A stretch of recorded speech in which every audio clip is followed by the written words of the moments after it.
So good evening and welcome to the final session on day 2 Saturday of the 2019 Glasgow International Summit. I'm Stuart Johnston, I'm with you all weekend and we are joined by Tom Scally. Evening Stuart, how are you? Evening Tom, good to see you a bit better dressed this evening.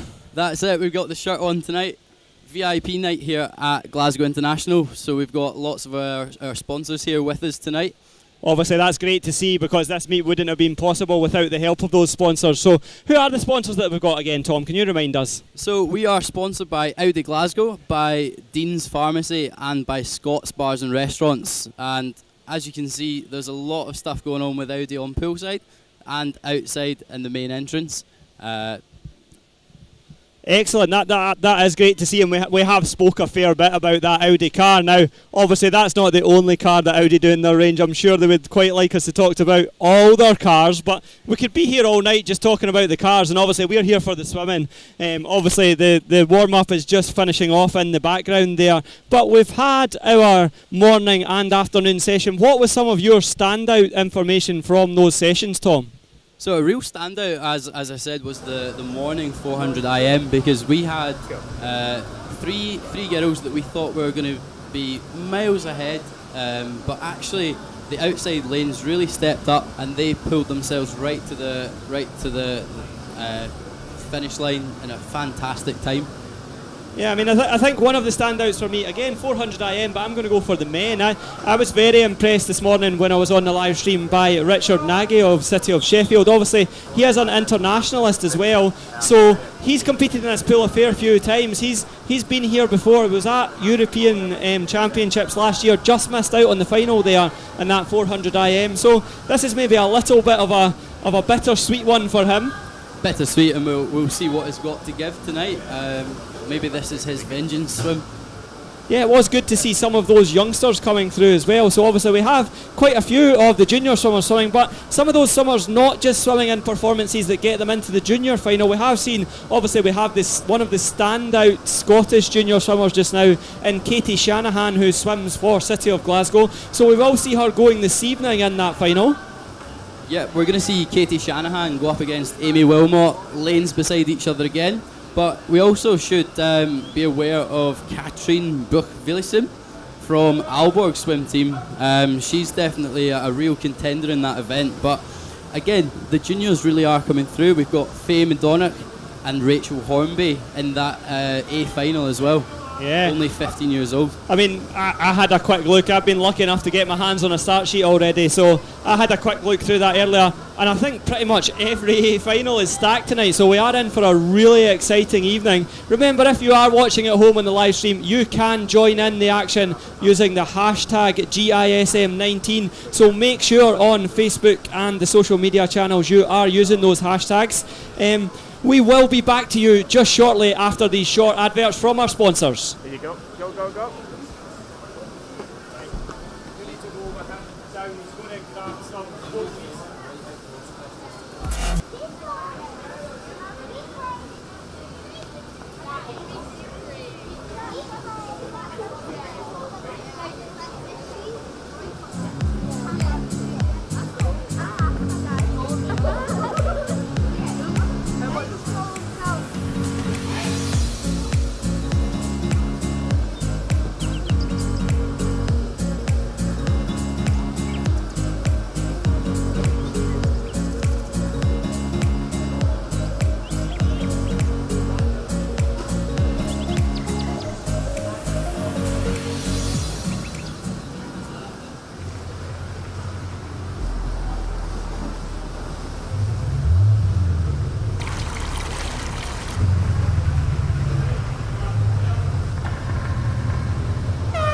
Stay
So this is our time to get to know some of the swimmers and the coaches training and warming up in the gallery just now.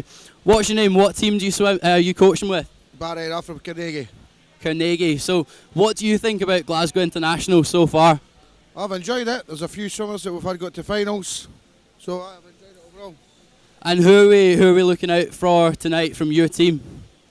Ellie Turner, Morven Lister and Jacqueline McMillan. Fantastic, and good luck to them. And we're going to take a walk around and we're going to try and speak to some of the guys here at City of Oxford swim team. What's your name and who are you swimming for? Freddie Wilkinson. Nobody's safe here, so what events are you swimming tonight? I'm not swimming anything tonight, I'm swimming tomorrow. You're here for support then?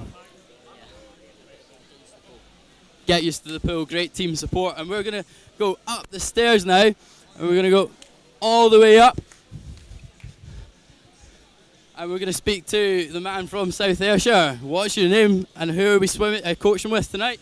Byron Stoker, South Ayrshire swim team. And you've got a lot of swimmers in tonight? We've got about 4 swimmers in tonight. A couple of juniors, senior girl in the backstroke and another junior boy in the breaststroke. So who should we be looking out for tonight? My daughter. That's great. And what do you think of Glasgow International so far? I think it's a superb meet. I think it's ran superb. There's a couple of hitches that have gone on, but I think it's caught back up on time, which is good. Yeah, no, racing's been absolutely fantastic. Love the finals, love the lights. No, it's a good meet. That's it. All the coaches want to go home early, so we have to stick to schedule. We're going to keep going up. And we're going to speak to some swimmers across here. What's your name? What team are you with? Dominic Anderson from Morpeth. Morpeth. And what are you swimming tonight? Are you swimming or here for support? Just cheering on a teammate just down there. We've got this swimmer here doing 200 fly. What a painful event. Let's go and say hi. What's your name? Rosie Smith. Rosie Smith. And 200 fly. What are you doing to prepare for that? Practice my turns a lot. Yeah.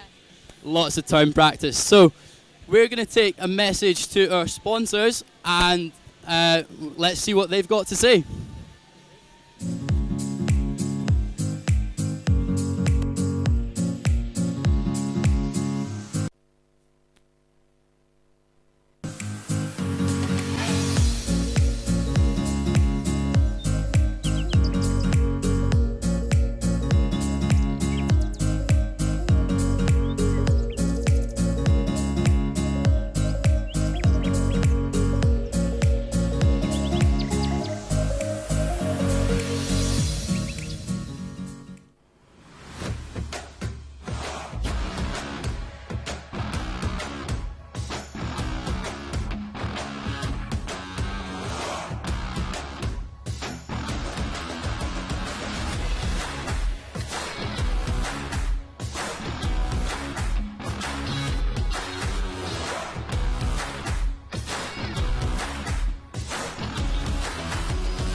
So you come back to us in the studio here where we are joined by the man, the legend, Ross Murdoch. Ross, how you doing? Hi, good, thanks very much for having me. How was that for an intro? You ever had that? You ever been introduced as the man, the legend before? I don't think I've ever heard the man, the legend before.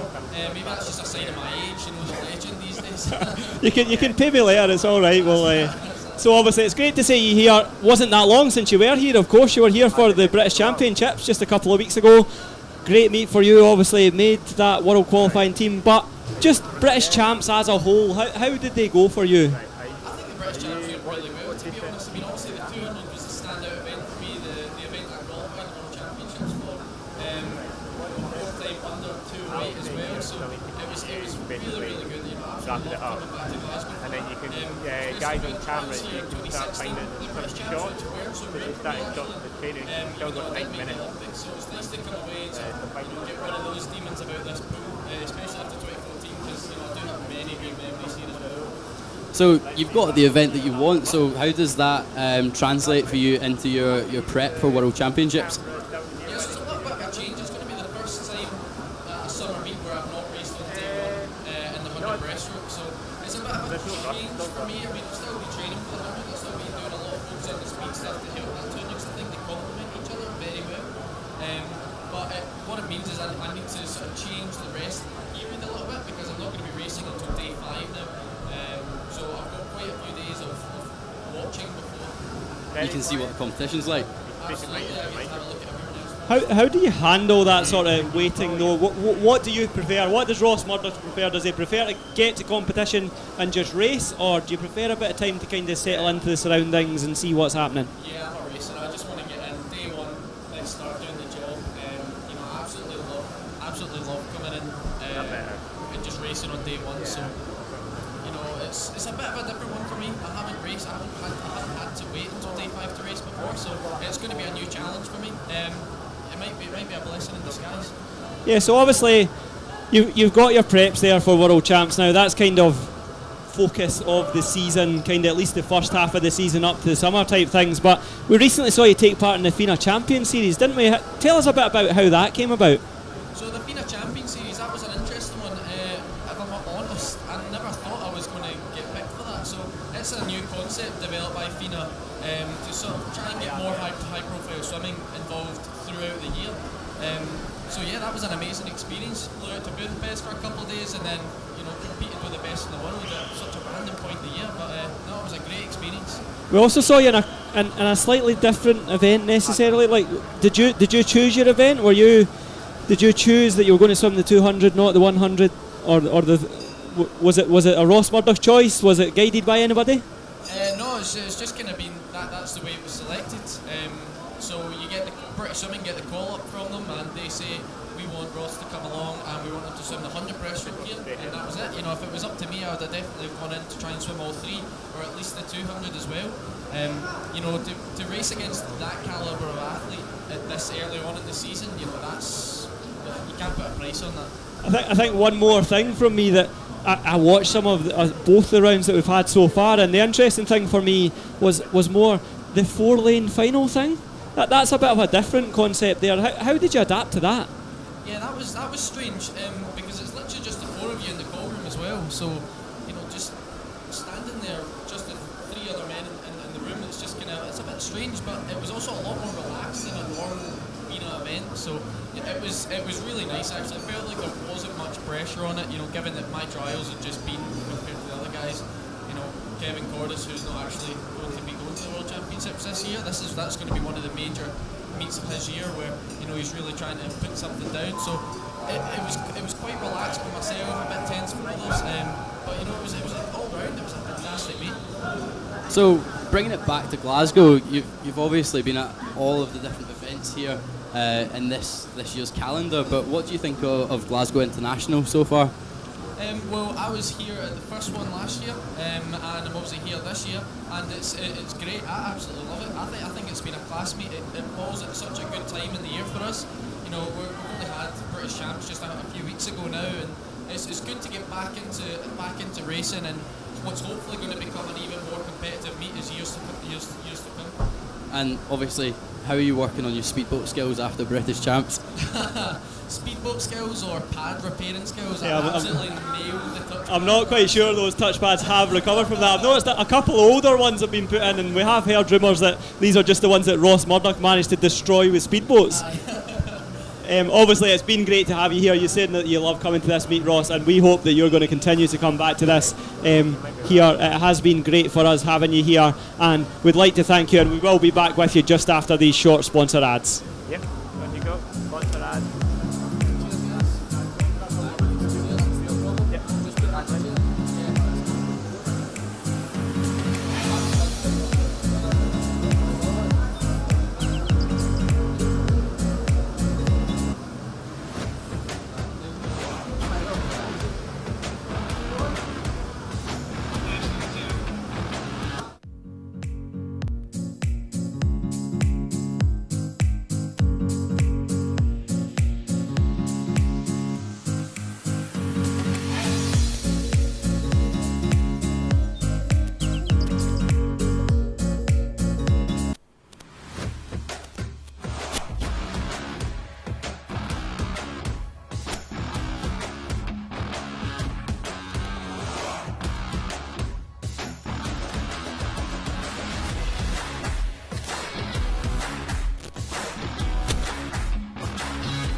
So we have made it up here into the spectator gallery at Glasgow International 2019. We've got a small fan here. What's your name? Nadine, And where have you come from to be here today, Nadine? North Yorkshire. North Yorkshire? Oh, that wins a prize. That definitely must win some sort of prize, North Yorkshire. I thought you were going to tell me that you stayed just round the corner or something. You're like you're tucking into some dinner there. What have you got? What fine fare have you got from the cafe?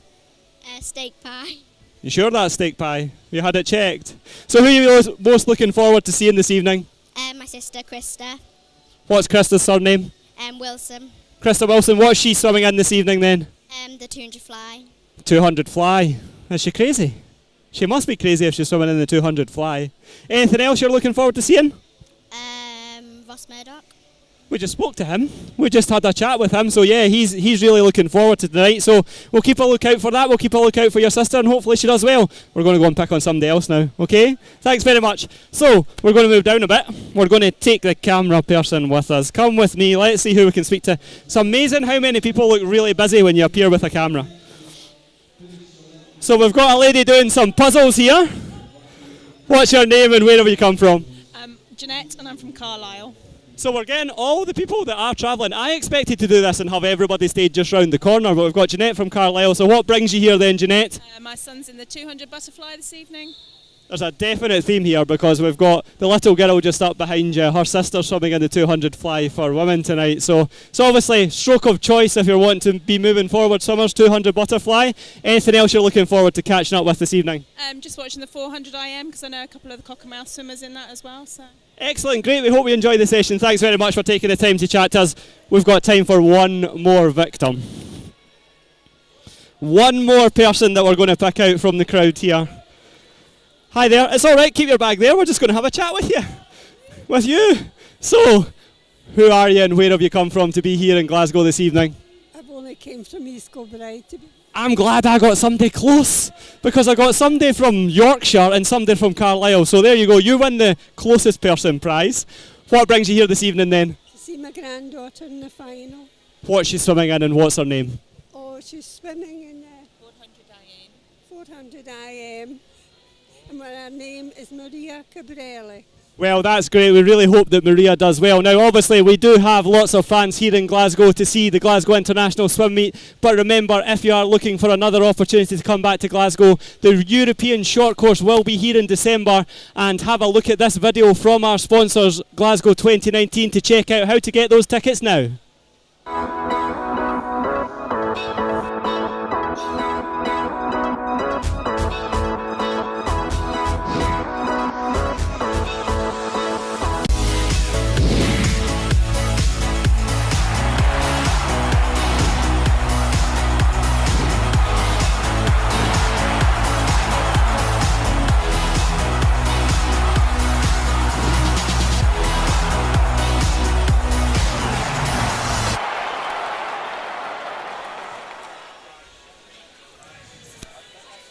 Well, very good evening to you. It's day 2 finals here at Tollcross International Swimming Centre for the Glasgow International Swim Meet.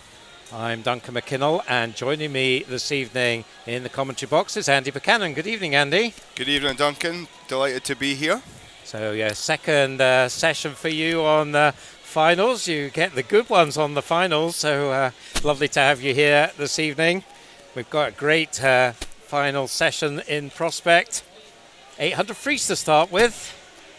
That should be good. We we'll be checking up on our pronunciations with the two of the three fastest swimmers in that one, from Greece and from Denmark. So just showing the international pedigree. Saw a fantastic Greek 1500 free swim last night. Absolutely, it was kind of world class, wasn't it? It looked like his in-season personal best time was superb. Following the 800 freestyle, we move to 400 IM. We have the men first up. And all of our finals will go a junior final first, then a B final, and then the senior final. In the senior final, probably the star Richard Nagy of City of Sheffield, Slovakian swimmer, should be, you would think, a clear favourite for that one. Absolutely. I think did very well at Rio, but he's got a couple of Danish junior internationals, so the Denmark European junior squad are here in full. Talking of the Danish team, there they are doing their pre-session routine. Watch out for that one. I think they're going to get quite excited soon. There they go. And they're chanting away here in the venue.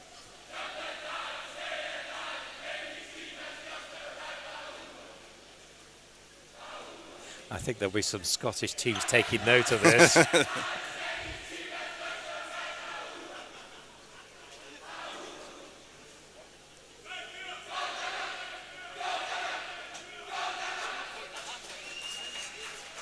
So getting a good response from the crowd. So back to what's coming up. Women's 400 IM follows. And, well, all eyes will be on Commonwealth champion Amy Wilmot. What a renaissance she's had since moving to Stirling. It has transformed her career. I think it's got her back to where she thought she might have been maybe 3-4 years before, where before she moved to London, and that programme didn't quite work out. I think the programme closed down.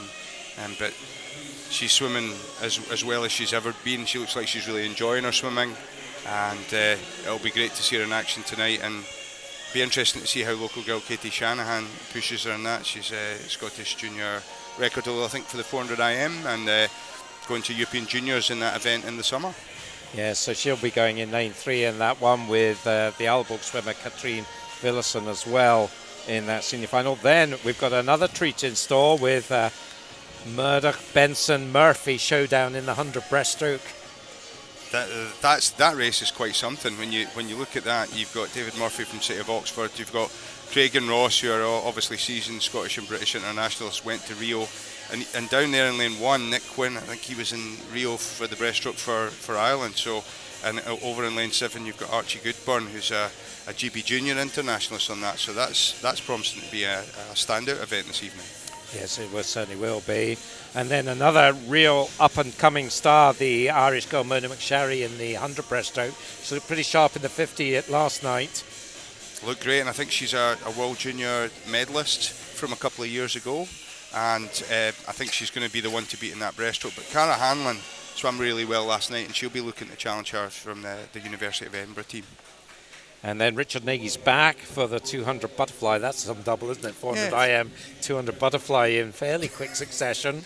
Yeah, not messing about. I think the only person that's putting together that kind of programme amongst the men is Stephen Milne. He seems to be swimming just about every event. But yeah, Richard's going to be the one to beat in that 200 IM. But local boy Mark Elrick's in there in lane 3, and he's been swimming really well this season, so he'll be looking to mount a challenge there. Yeah, and another Greek swimmer, Nikos Ntanos, looked good in the heats this morning as well in that one.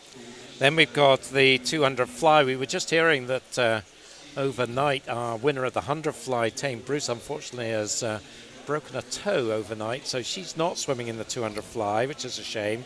And also Emily Large, who swam in the heats, has withdrawn from the final. So Kiana McInnes, who of course Commonwealth Games swimmer, will be perhaps the favourite here, but she'll get tough competition, I would think, from Amber Keegan of the City of Sheffield. Yeah, Sheffield have got a kind of strong background in producing swimmers in 200 and 400 metre events, and I think Amber's sure to be looking to challenge Kiana tonight. Following that, you talked about Stephen Milne. He's up in the 200 freestyle, one of his premier events, of course. He's not in lane 4, he's in lane 5 beside the Irish swimmer Jack McMillan, who is certainly an exciting prospect for the Irish team. So it'll be interesting to see how that one pans out. Absolutely. I think his coach Paul Dennis has been over there for a number of years. I think before that he worked down in England at Rushmore Royals in Bracknell, and he looks like a very exciting prospect, Jack McMillan. And then we go to the women's 200 free. So a really fascinating one there. We've got the Welsh swimmer based in Edinburgh, Catherine Greenslade. We've got Katrine Villison from Aalborg, and we've got Lucy Hope, who looked in pretty good form yesterday in the sprint event. And of course Hannah Miley as well in lane 6 on the comeback trail. And it's brilliant to see Hannah back and working her way back after her injuries, and kind of doing a longer term preparation for the Tokyo Olympics next year. Follow that with 50 backstroke to complete the session. But we have the first swimmers coming out, so let's get straight to that. And we have Alice Shields in 8, Emma Russell in 0.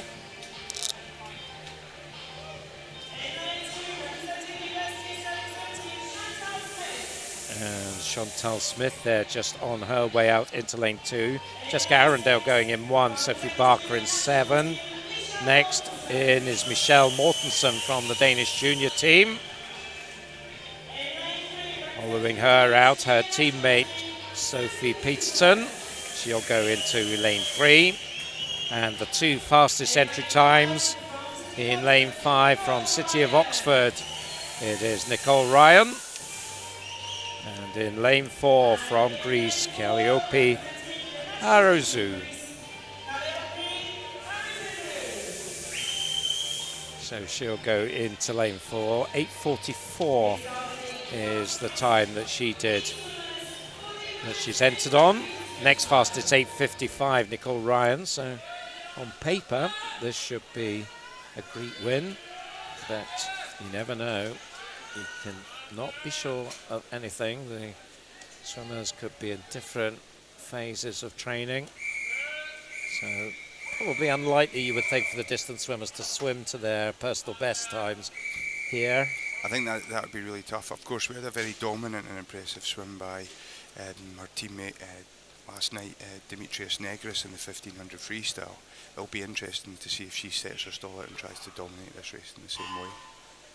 So they're off. In fact, we have no swimmer in lane 7, so we have just run through the lineup again. Emma Russell of Heart of Midlothian in 0. Jessica Arundel goes for Barnet Copthall in 1. Chantal Smith in 2 for the University of Stirling. Then the Dane Sophie Pettersson in 3. Calliope Arouzou of Greece in 4. Nicole Ryan of City of Oxford in 5. Michelle Mortensen in 6 from the Danish junior team. And Ellis Shields with a bit of a clear lane. That's a nice clean water for her, for Malgai and Besden in lane 8. Nicole Ryan making a strong start there and taking the field out. She's got a bit of clear water, almost a body length lead. Emma Russell's had a fairly swift first 50, but she's more of a kind of 100 freestyle swimmer. She's going to the European Juniors this summer for 4x100 freestyle and 100 freestyle. Yes, I haven't seen too much form from Emma in this distance event, although she was 4th in national age groups. You can see there up at the top of your screen, but probably lying in about 5th place now, behind Nicole Ryan, who goes through the 100 in 1:03.53. So a lead of 2.5. That's quite a good early lead that she struck. She's certainly deciding to take this by the scruff of the neck and just test out the others. Certainly looks to be taking it on. She's got a fairly kind of steady, strong leg kick and breathe in every 2, but switching sides part of the way down the length to kind of look from side to side. That was a 33.5 on that 50 there. The Greek swimmer Calliope Arouzou in 2nd place, and then it is Michelle Mortensen, the leader of the 2 Danes.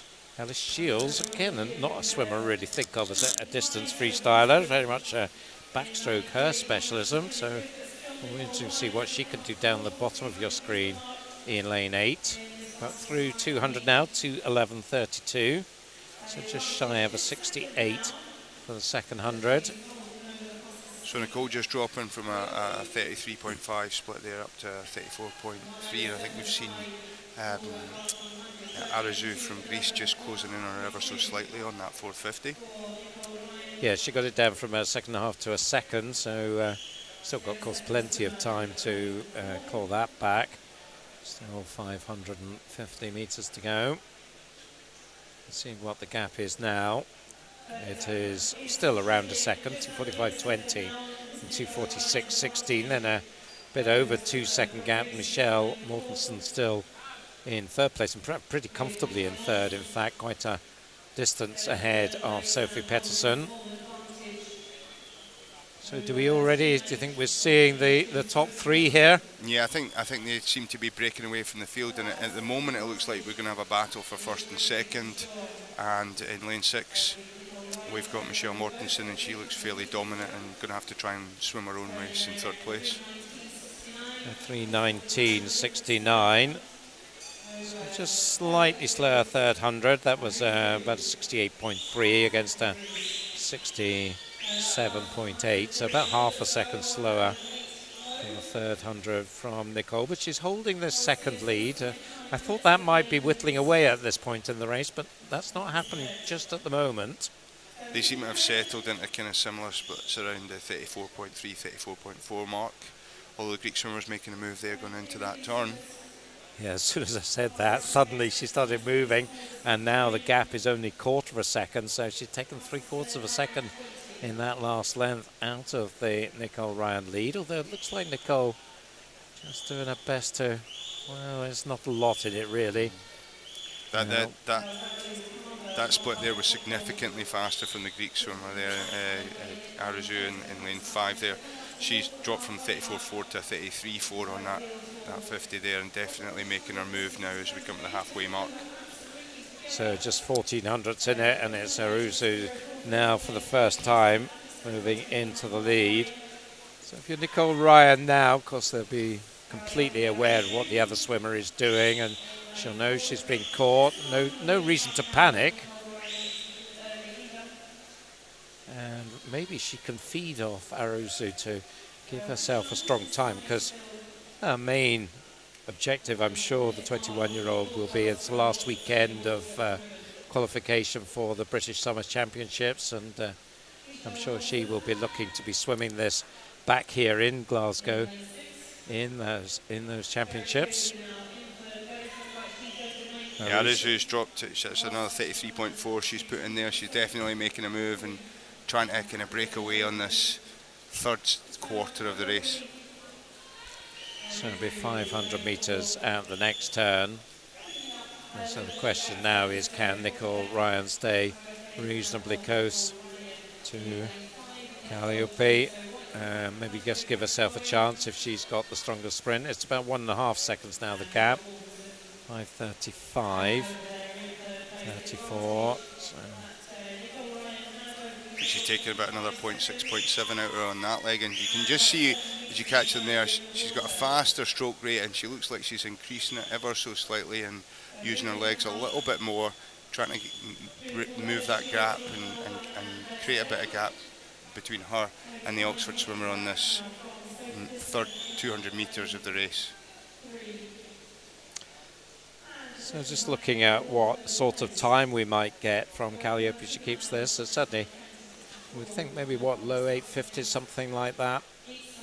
Entered 8:44, as we said at the beginning of the race, unlikely to swim to PB time here. This would be a good exercise for these Greek swimmers, part of their program preparing for the World Championships. So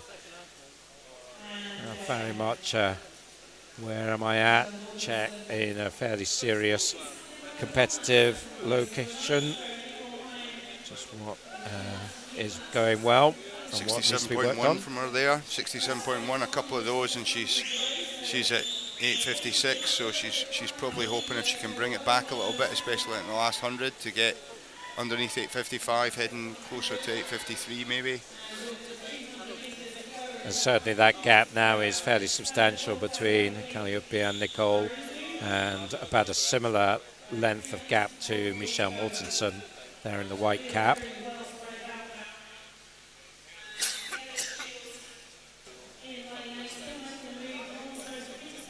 So we're getting towards the closing stages now. Next turn will be the bell. And it's certainly Calliope. There's the Greek contingent there, shouting her on. See there as we get a nice close-up of a very smooth, even stroke. Quite a fast stroke rate for a distance swimmer, isn't it? Very fast turnover there. But breathing every two.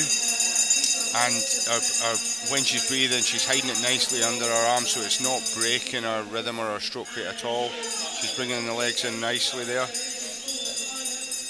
Yes, it certainly does feel like that pace is really up now. And pushing it on as we get a clamour of bells from the swimmers further back. And the final turn for Aruzu in 8:23. So, and again, sort of 33 and change there. So, you think maybe under 8:55 if she can really hammer it down this final length. Absolutely. Look at this race for second, though. Suddenly, Michelle Mortensen is closing pretty fast on Nicole Ryan. So just keep an eye on that. I think you would think Nicole's going to hold on to it. But no doubt about who's going to take it. This has been a well-controlled race from Calliope. And she brings it in 8:56.36. Well, I thought she might have been a slightly faster than that. But well, we'll wonder what she thinks of that. She has a look at the time. Well, never really in doubt that Nicole Ryan was going to hold on to second, although Michelle certainly closed their gap significantly in those latter stages. Michelle right on her entry time, 9:06. Nicole was entered 8:55, came in a 9:03. And another tight finish there. Pettersson and Shields both in on 9:21s. And Emma Russell just behind them, 9:28, and Arundel, 9:29. Very well paced from there from Aruzu. She's 4:28.0 in the first 400 and 4:28.3. And that importance of being able to bring back that second half, that's where she really made her move around the 400 metre mark and broke Nicole Ryan. And she had clear water for the last 200 metres. And that's the second night on the trot that our opening distance events have been dominated by these Greek internationals. It's lovely to see them over here and swimming so well. Yes, it certainly is. And of course they have an Olympic pool to train in Athens. So it's nice to see that, because I think it was falling into a bit of disrepair for a while, and is right back and functioning as a great facility again, which is lovely. Men's 400 IM is next up. As I said earlier, we have 3 finals in each of our sets. So we start with the juniors. So for the men, the juniors classify as 17 and under, age at the end of the year. Then we have a B final, and then we have the senior final. So here are the juniors out to the blocks. Run through the field for you. We have Archie Minto of Skipton going in lane 0. Jacob Papple of Borough of Stockton in 1. Cameron Allison will go for Dumfries in 2. And the swimmers that you can see, Jamie Ferguson in lane 3 in the green cap. Next to him, Harvey Quiddington. He had a fantastic breaststroke leg in his heats this afternoon to make it in fastest qualifier for this junior final. Thomas Hill of Southport in lane 5. Ryan Duncan of Arbroath St Thomas in 6. Mark Innes of Warrender in 7. Ethan Horn in lane 8 for Rutherglen, and Alistair Peterson in lane 9 for Warrender. So there you see Mark Innes there in the red of Warrender. Ethan Horn beside him, and Alistair Peterson. In fact, Alistair Peterson not there, so we have 9 swimmers going in this junior final. Times from the heats, 4:54 up to 5:00, so 6-second spread.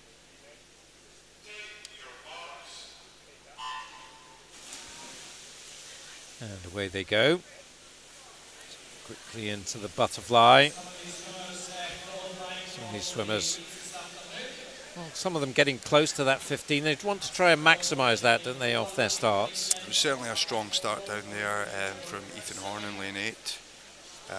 So he really used the Wonderwater and has taken that into the first 50, and looks like he's at least challenging for the lead down this first 50. In fact, both the outside lanes going well, because Archie Minto up at the top of your screen is right up there. But first to turn is the Midlothian swimmer Jamie Ferguson in lane 3, the green cap. Of course, nothing really gets decided in the fly leg. You just want to stay very much in the frame. And of course, if you are a strong fly swimmer, you maximise that. And I suspect that's what Ethan is doing here, and probably Archie on the other side of the pool. Looks like they're going to be first and second. Archie, I think, is going to lead them through the 100. 1:03.72. In fact, it's Cameron Allison has edged up into second place. The free swimmer, youth development squad member. The Frees, of course, have had their woes with swimming pools, but they've had a pretty good temporary pool that they've been able to use as a training base for the last 2 or 3 years. But I think they will be getting back to their home venue fairly soon. That would be nice for them. It's fascinating to see the way that the race changes through the strokes as different people's specialities and stronger events come into play. There's a big move in lane 5 there, Thomas Hill on the backstroke. He's moved right through from 6th, 7th place into 3rd place over this backstroke leg. Yes, I guess that's probably more evident with the juniors than when you get to the seniors. They're probably really strong all-rounders, and absolutely, they won't have these weaknesses and big strengths. They'll be consistently good across the range. But it's now a fairly tight three-way tussle. Minto still going well in 0, Ferguson in 3 and Hill in 5. The touch going to Ferguson, who led at the 100, still leads at the 200. So very nicely the Midlothian swimmer, trained by Colin Barton down south of Edinburgh.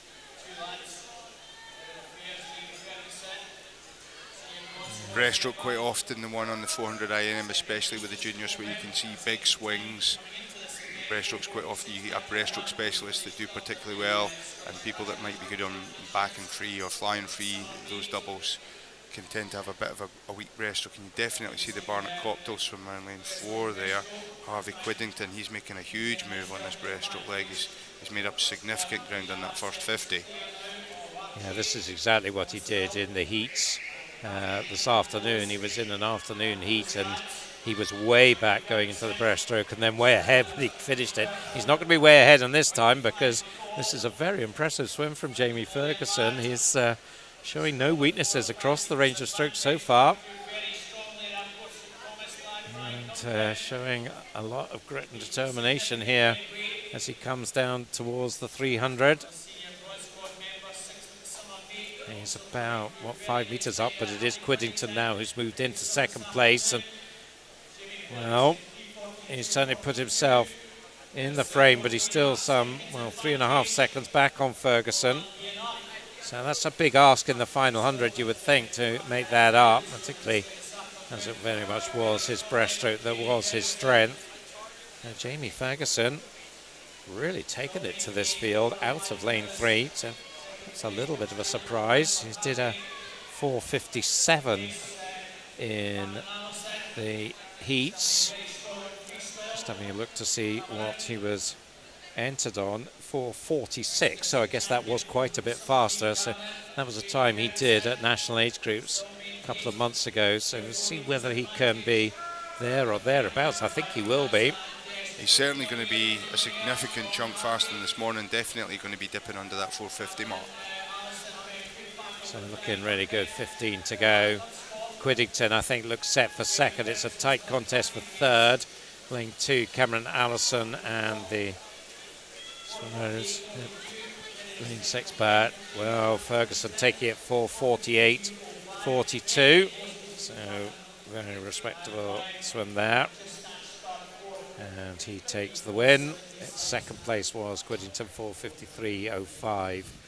And coming up strongly in the latter stages, Cameron Allison just ahead of Ryan Duncan, taking third.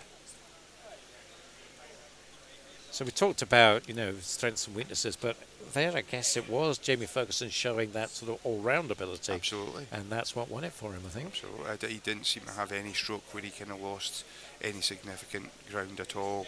And he carried that advantage, he held the advantage through the breaststroke when a couple of others dropped back, held off Harvey Quiddington, and he was very strong on the freestyle as well. So definitely showed strength on all the strokes there, and a very comfortable win in the end. So we now have the B final. And looking at this, I think we might be missing some swimmers in this one as well. Just run through the field for you and try and check that they are there. That's Ben Gilchrist. Just take off that red top, going for Durham City in 0. Beside him, Thomas Coates of Swim West Lothian in 1. Jack Smith of Cockermouth in 2.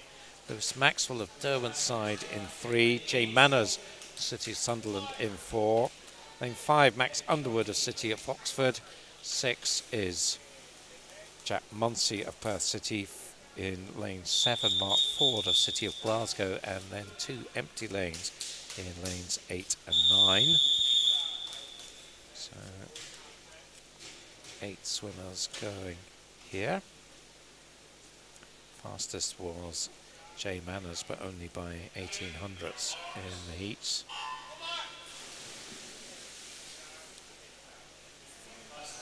So we'll see how this compares with the juniors. We have some juniors in this one as well, a few of them. Jack Munsey and Mark Ford, both members of the Scottish youth squad. So he is going to be there or thereabouts, you would think. Lewis Maxwell's had a pretty solid weekend so far. Jay Manners of Sunderland is up there in lane 4.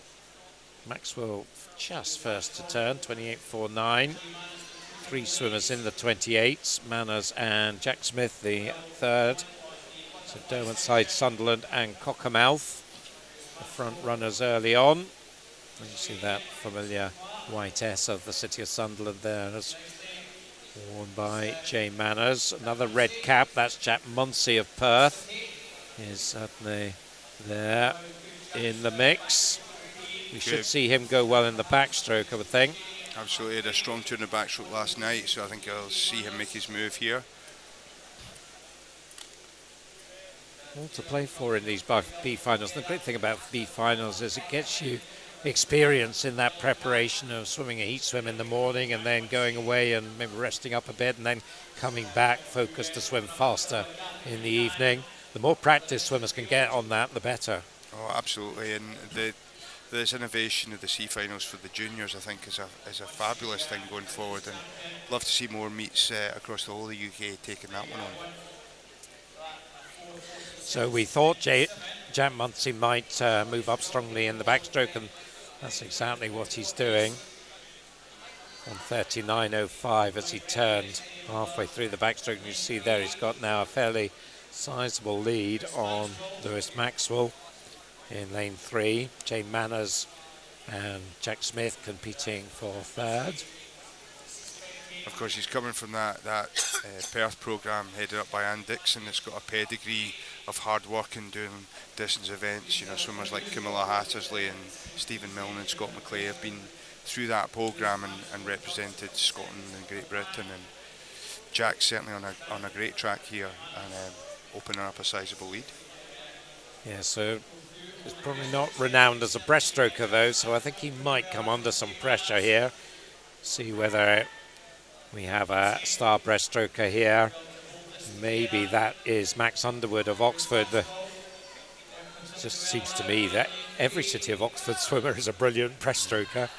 That's perhaps slightly overstating it. But, I think there's maybe something in the water, something in the coaching. New leader though, Lewis Maxwell, 2:57.07. This is shaping up nicely now. 5 of them in the frame, led by the Derwentside swimmer Lewis Maxwell. Max Underwood in Oxford in lane 5 is definitely coming through even more now. I think he's going to be, by the end of this breaststroke leg, challenging for the lead.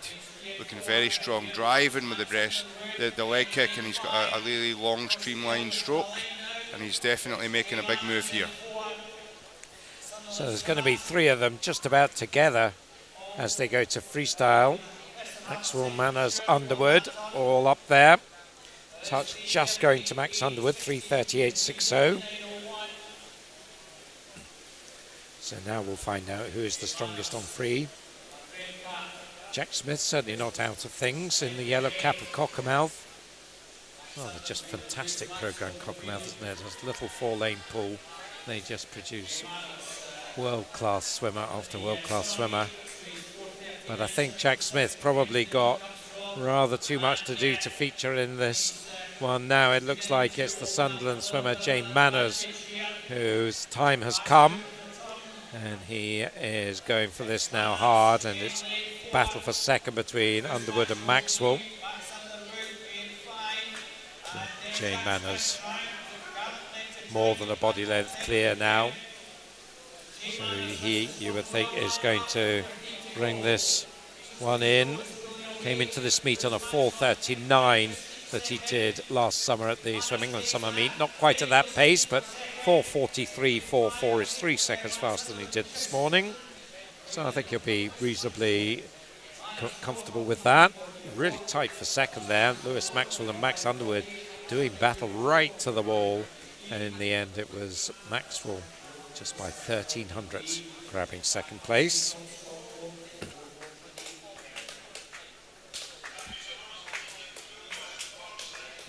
And there is confirmation of the full result. And we get ready for our first A final of the evening.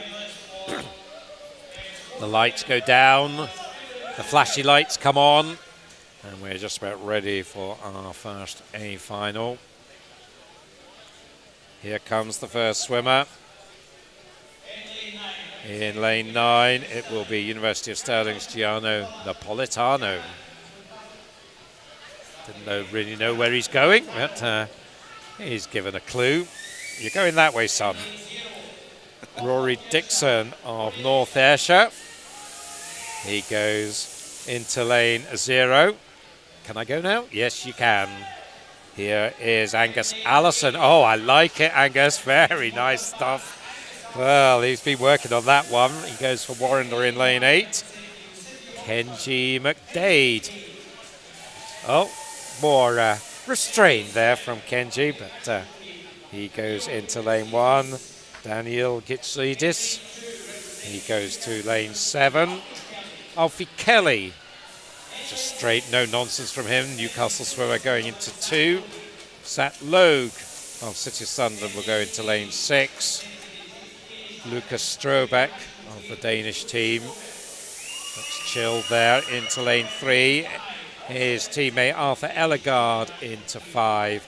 And the fastest qualifier for this one, the Slovakian from City of Sheffield, Richard Nagy. He's getting a big cheer from his teammates pretty close to us in the athlete gallery. And we thumbs up from him. So the lights come up, they just complete their preparations. There is confirmation of the lineup. Dixon, McDade, Kelly, Strobeck, Nagy, Ellegard, Logue, Yotsidis, Allison and Napolitano. So Nagy will be going in the 200 fly later on, so presumably that means you can expect him to go off pretty fast here.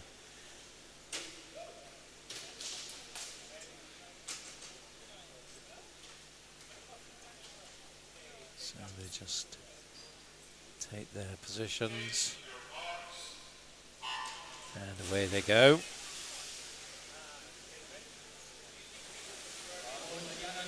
Quite quickly out of the starts there. Many of them really didn't go very close to the 15 at all.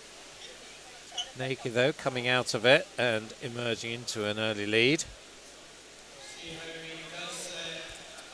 definitely got an international feel here with Greek international Gertrudes in lane 7 and a couple of junior internationals from Denmark in 3 and 5, and of course Richard Nagy is based out of Sheffield but a Slovak international in the middle lane.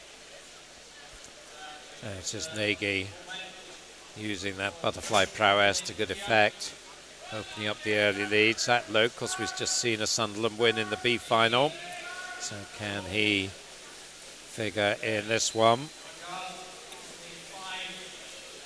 this event last year. 59.17 Nagy's time. So a couple of seconds, in fact more than a couple of seconds clear. Zach Lowe just ahead of Arthur Ellegard. So that's, I think was Angus Allison we were getting a shot of there in the backstroke. And is there a difference, Andy, in your stroke technique in an IM compared with what you swim if you were swimming the 100 or the 200 back? I think at times, although you would want to exploit the underwater, sometimes you might see some backstrokers, some swimmers in backstroke on the medley, not using their legs so much to rest it up, because the breaststroke leg that's coming up next is going to be such a leg reliant on the leg kick. So you'll see a lot of them are just dragging their legs, particularly the swimmers that are kind of in the outside lanes. You can see in 2-3-67. So Nagy and Logue clear of the others as we go into breaststroke. We'll see those legs come into play. 1:13. And that's an all-time 2:07. I think I'm seeing on the board here at the venue. And well, it's still a pretty substantial advantage here for Nagy. Logue not being seriously threatened in second either. Strobeck, the best of the Danes. Alfie Kelly in the mix for 4th place with Arthur Ellegard. We're not seeing much of the Greek swimmer at the moment. You'll see this in lane number 7.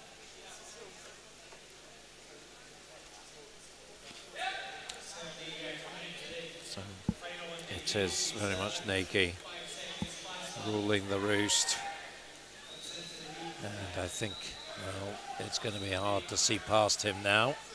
It's a very dominant swim from him, and of course the individual medley is so much more than about just having 4 strong strokes. It's about how you can put them together, because the way you go from a kind of between alternate and simultaneous arm strokes, so with the butterfly it tends to be kind of slow turnover, and then you have to up the turnover for backstroke and increase the stroke rate, and then at breaststroke's a slower turnover, and quite often it can be very important how quickly swimmers get up and into the stroke and get their turnover up and increase their stroke rate when they move on to freestyle.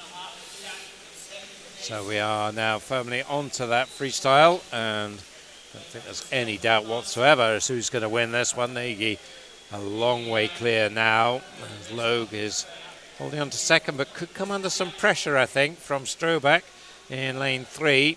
That's probably where the race is for the second spot. But Nagy is bringing this one home very strongly. It's time 4:29 in the heats. 4:13 the time he was entered on, which was his Olympic time, so he's very unlikely to match that, but this is going to be a good solid swim, coming in 4:20.98, some 9 seconds nearly faster than his time in the heats. Was he pleased with that? It's difficult to tell, really.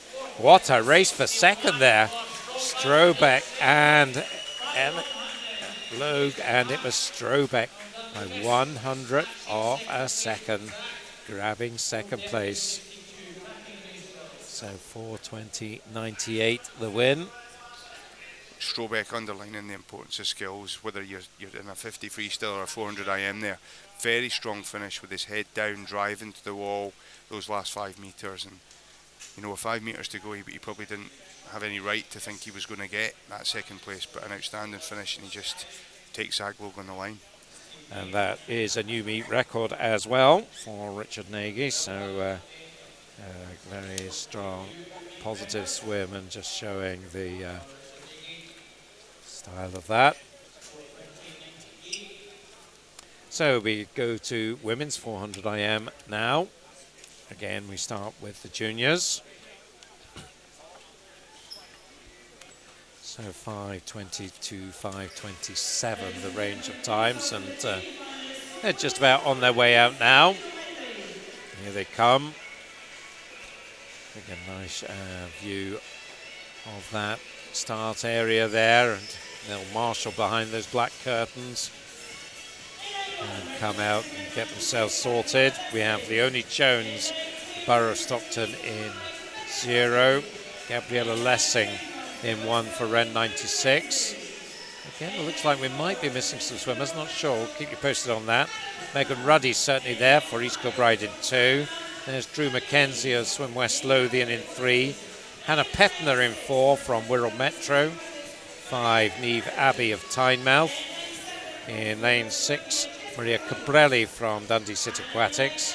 Jessica Heaps of Swim West Lothian in 7. Isabel Wood, Sterling Swim in 8, and Rowan Saunders. In fact, Rowan certainly not there in lane 9.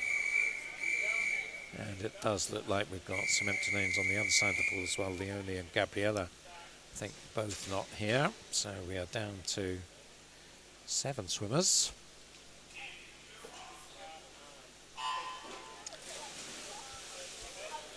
So off they go.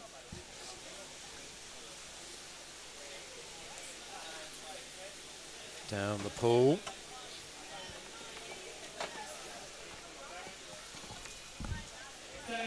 Such a great experience for these young swimmers, getting the opportunity to swim 2 400 IMs in a day. And I guess with them learning their way in the sport and learning their way in this event, we'll expect to see the lead change in hands a number of times over the course of this 8-length race. 31.87, very little in it. Drew Mackenzie, Hannah Petner at the first turn. Drew Mackenzie is just about to make the move to Glasgow School of Sport. We'll be joining the City of Glasgow programme as part of that from West Lothian, where Gordon Glasgow has been bringing her on very nicely over the last couple of years. So it'll be interesting to see how she gets on with that specialist focus.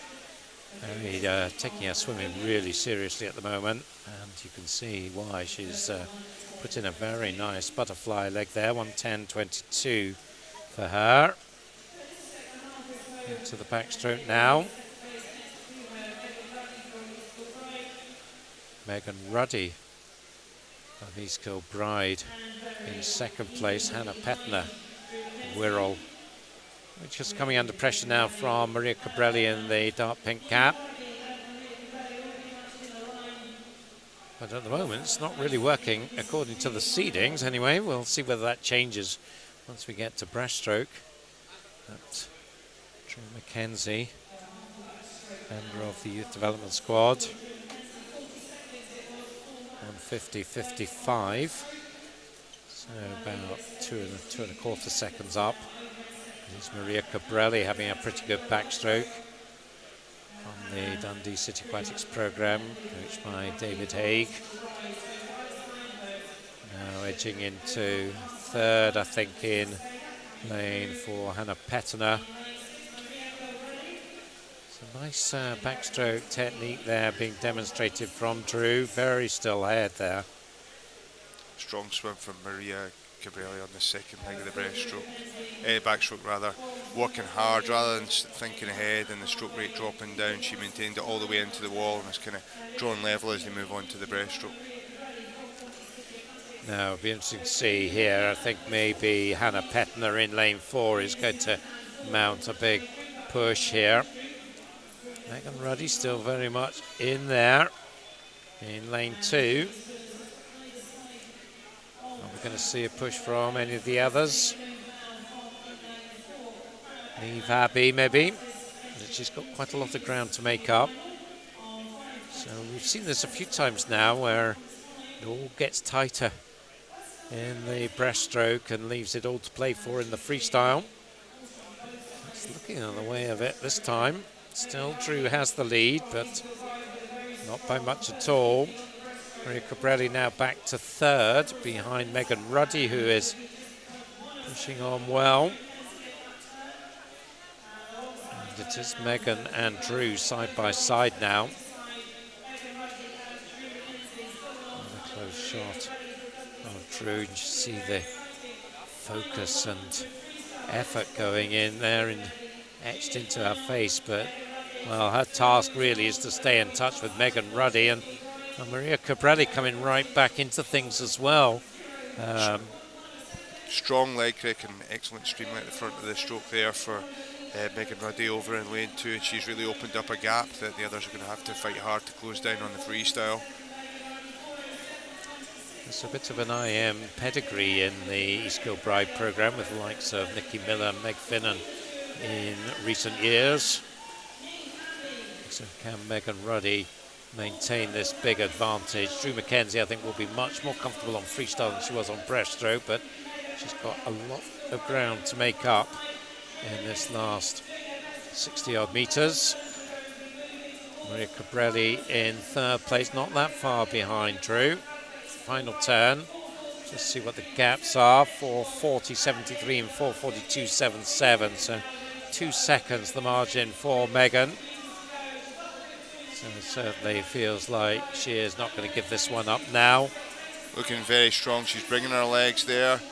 She's breathing primarily to the right, so she's able to keep an eye on Drew McKenzie in lane 3, and she's holding that gap. It's a very, very strong freestyle leg to finish this off. So Megan then, 5:23 in the heats. She's going to be nicely inside that, 5:16.31 to take the junior final. Of course, the top junior award goes to the junior in the highest ranked final, fastest in the highest ranks. We got juniors in the B final and the A final, so Megan Ruddy won't be the top junior, but that was a very nice swim from her. And a pretty straightforward victory in the end. Through to the B final now.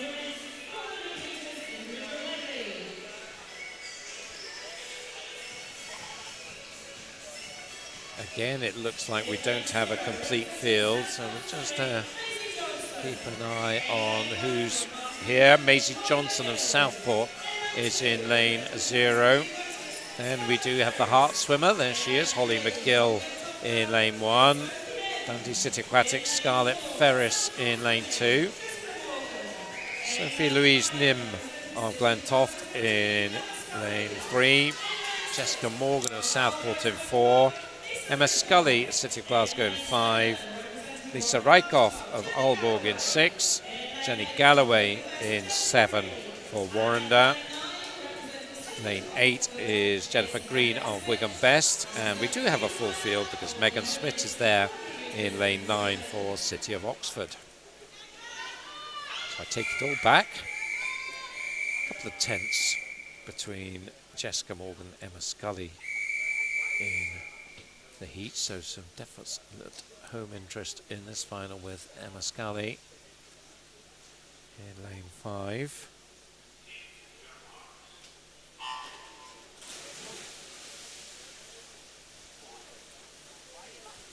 And away they go. Swimmers in lane 6 and 7 there, Lisa Rioff and Jenny Galloway, really using that underwater phase, and a nice strong start, but it looks like over in lane 4, that's Jessica Morgan. She's moving into the lead now as we move down the first length. She is going to turn first. Just around the 30 seconds, just over it, 30.8. Beside her, Sophie Nim, 31.57 for her at the turn, and Scarlett Ferris 32.19. So looking quite good. Jennifer Green of Wigan in lane 8 down at the bottom of your screen. I saw in the junior finals then that whatever your lane, you can win it. It's going to definitely be interesting to see how the swimmers in 3, 4 and 5 pan out later in the race. You've got Sophie Nim there is breathing every stroke, and the girls in lane 4 and 5 have been breathing every 2, or certainly putting their head down for some. It's going to be interesting to see how that lack of oxygen plays out in the latter half of the 400 IM. Certainly swimmers like Michael Phelps practice and train swimming at breathing every stroke, but hiding that breath so that it didn't disrupt the rhythm, and quite often that pays off later in a race. Is it a balance? Because you must lose a little bit of momentum by bringing your head up to breathe every stroke. Absolutely. I think that's something that the top butterfly swimmers will work on, the ability to breathe without breaking your rhythm as little as possible, and the balance between the trade-off between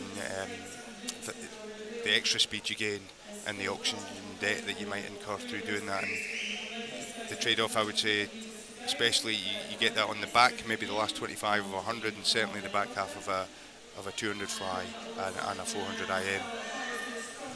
So I guess the more efficient you get in how you take that stroke, then the more the trade-off goes in the favour of it. I think that's while you're doing the physical aspect of training, it's very important to practice the technical aspects and breathing and how you can breathe without disrupting the stroke on butterfly and indeed freestyle is absolutely key. So that's a very nice backstroke from Sophie Nim, and she's opened up around a 3-metre gap now on Scarlett Ferris and Emma Scully. Time for the breaststrokers to play their part in this race now. I think they are starting to make a move. Jessica Morgan in lane 4 is certainly moving up, so is Lisa Rykoff in lane 6. And Emma Scully is getting closer to Sophie Nim as the breaststroke progresses, but she's also got Jessica Morgan now catching up on her. So, like we saw in the junior final, this 3 sort of coming up. Of course, we then saw Megan Runney break free at the end of it, and wonder whether somebody can do that here. A fascinating race here. Jessica Morgan's made a huge move on that breaststroke leg, really driving with the legs, holding that streamline at the front of the stroke, and she's closing. It looks like she's going to be in the lead, or at least challenging for the lead as we move on to the freestyle leg, and it'll be fascinating to see which of these girls can get up and into the freestyle and get their stroke rate up, and then bring in their legs after they've been using their legs so much on this breaststroke leg. And Jennifer Green down in lane 8, also right up there, just half a second away from Jessica Morgan in 3rd place, but the leader at 300 is Emma Scully, 3:57.32. So the local crowd, I'm sure, will be getting behind her now, looking for a City of Glasgow win.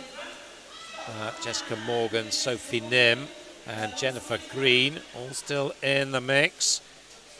Lisa Rykoff trying to get in there as well in lane 6, but the final turn, it is going to be City of Glasgow girl, Emma Scully, 4:33.41. She's got an advantage around 7/10 to defend down this last length. Now, who's got the speed at the back end of this race? This is where the oxygen, I guess, is really essential. And this is going to be a thriller, I think. You can see them there, stroke for stroke. At the front, Emma Scully in lane 5, maybe just being eclipsed by Jessica Morgan. Sophie Nim is just a little bit further back, but it's going to be Jessica Morgan, a Southport swimmer, just doing enough there to take it in the end. 5:07.03 for her. 3 seconds faster than she was in the heat. So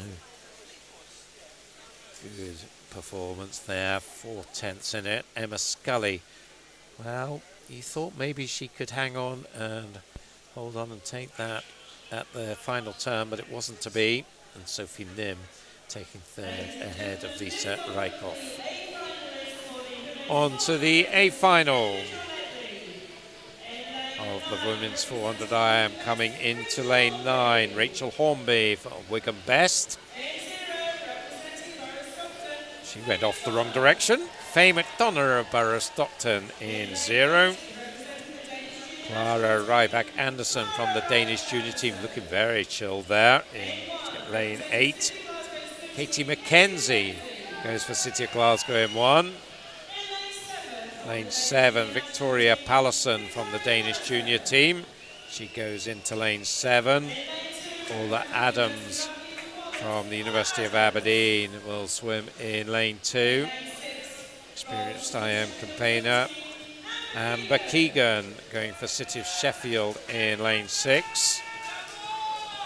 Katie Shanahan, local favourite, 15-year-old, will go into lane 3. Katrin Butch-Villerson to lane 5 for Aalborg. And from the University of Stirling, it's Amy Wilmot making her way to lane 4. So Amy Wilmot, you would think, will be a pretty hot favourite here. It would be quite a surprise if anyone was particularly close to her. She was about 8 seconds faster than anybody else in the heats this morning, but it'll be interesting to see how fast Shanahan can go, and the Dane Villerson as well. Danish Open champion. So she's a serious contender here. Alder Adams, we know, is a strong IM swimmer. Of course, trains with Hannah Miley up in Aberdeen. So that's the lineup. And we're ready to go.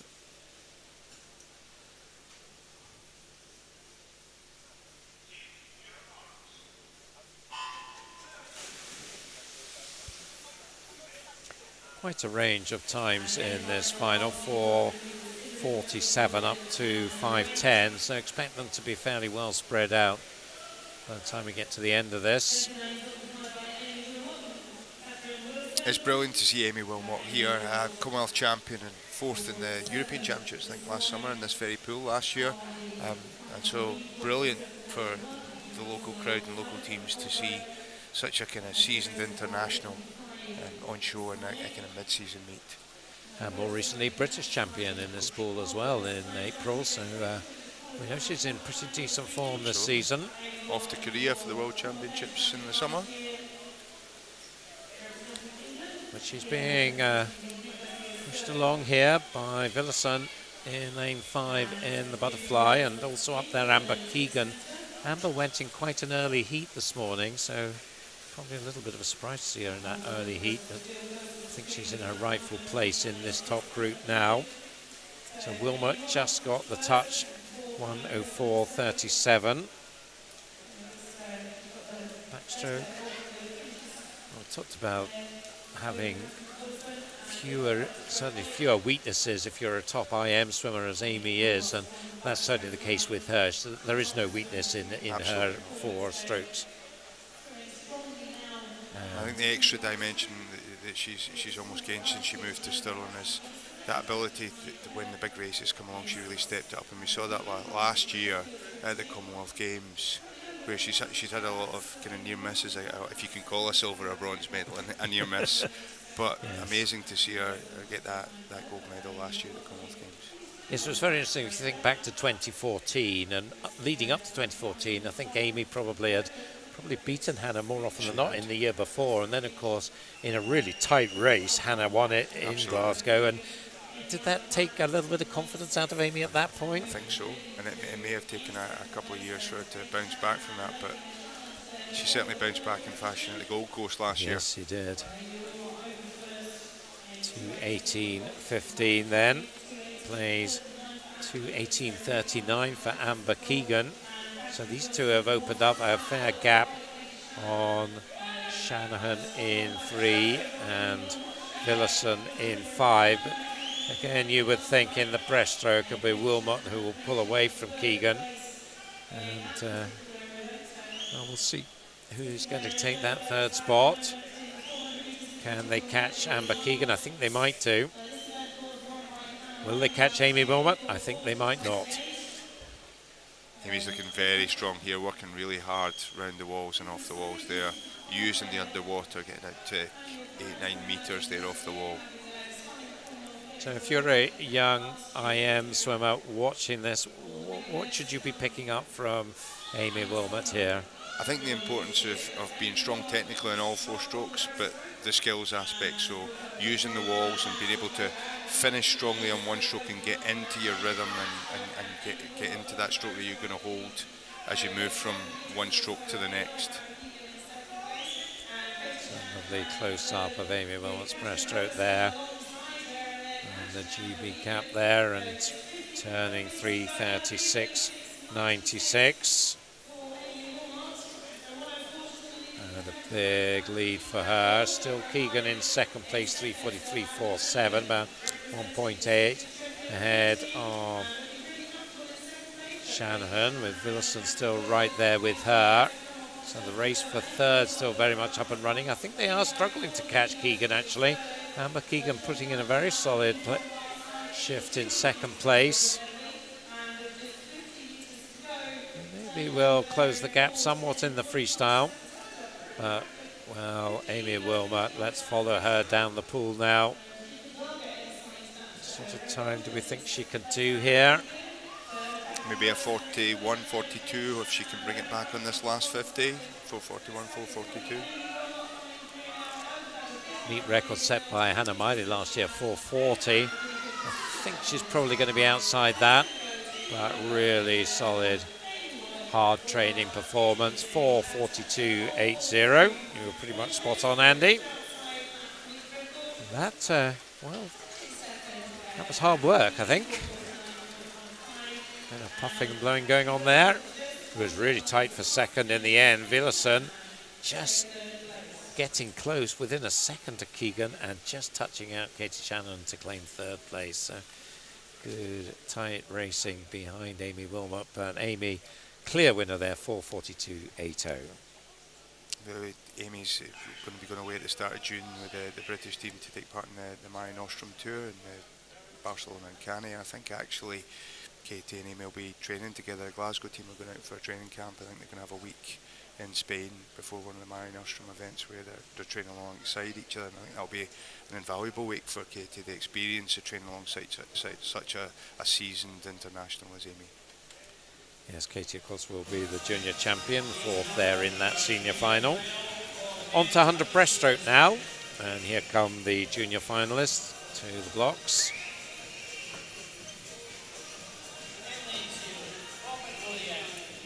Lewis Thompson from Midlothian goes in lane 0. Ewan Watt of West Lothian in 1. I'm not sure he's there. We'll check on that. Liam Murphy certainly there for first in lane 2.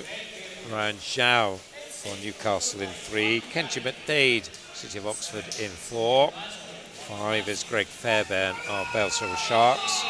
Lane 6, Matthew Garrity of Inverclyde. Conor Massey in 7 for City of Glasgow. And looking at lane 8, we've got Alice Clayworth and Ethan Horn of Rutherglen in lane 9. So there is no swimmer in lane 1 as I thought. So 9 swimmers here. Kenji McDade the fastest in the heat, 1:08.59. Of course, you've got Greg Fairbairn from Belsill Sharks. He did a smashing swim last night in the 200 IM in one of the finals last night. Good, very good breaststroker. He's certainly in the mix early on in lane 5, the white cap. Beside him, Kenji McDade, Ryan Zhao in 3. Second white cap, Matthew Garrity, really promising youngster, 15-year-old from Inverclyde. 31.63. The touch for Greg. He's got about a metre now. Down length 2. They still could come at him in the closing stages. Zhao in 3, McDade in 4. Garrity in 6. We look at them coming towards the camera. He's going to get this one. Strong finish in lane 6 from McGarity. This is really tight here, coming into the wall. Oh, it's hard to choose there. It was Fairbairn by the skin of his teeth. What a finish from Matthew Garrity. Nearly got there. 1:08.09 for him. Behind Fairbairn's 1:07.95. And Kenji McDade just ahead of Ryan Zhao taking third. Yes, another couple of metres, and that was Matthew Garrett's for the taking. He was 8/10 down at the 50 and just missed out by 10th. A very strong second 50 there from Matthew. Outstanding stuff. The B finalists make their way out now. Ross Young from Edinburgh University will go in lane 0. Lane 1, Youssef Batout of City of Glasgow. We've actually got 3 City of Glasgow swimmers altogether. Jack McComish in lane 2, Cameron Muir in 3. Then we have Oliver Crosby of City of Sheffield there in the red cap in lane 4. Beside him, Callum Laurie of the University of Stirling. Is he there? Let's have a look. Oh yes, there he is. Lane 6 is Joel O'Halloran of Derwent-side. Lane 7, Andrew McIntosh from Edinburgh University. 8 is Jonathan Chung Yi from Hamburg. And John Keane goes for Swim West Lothian in lane 9.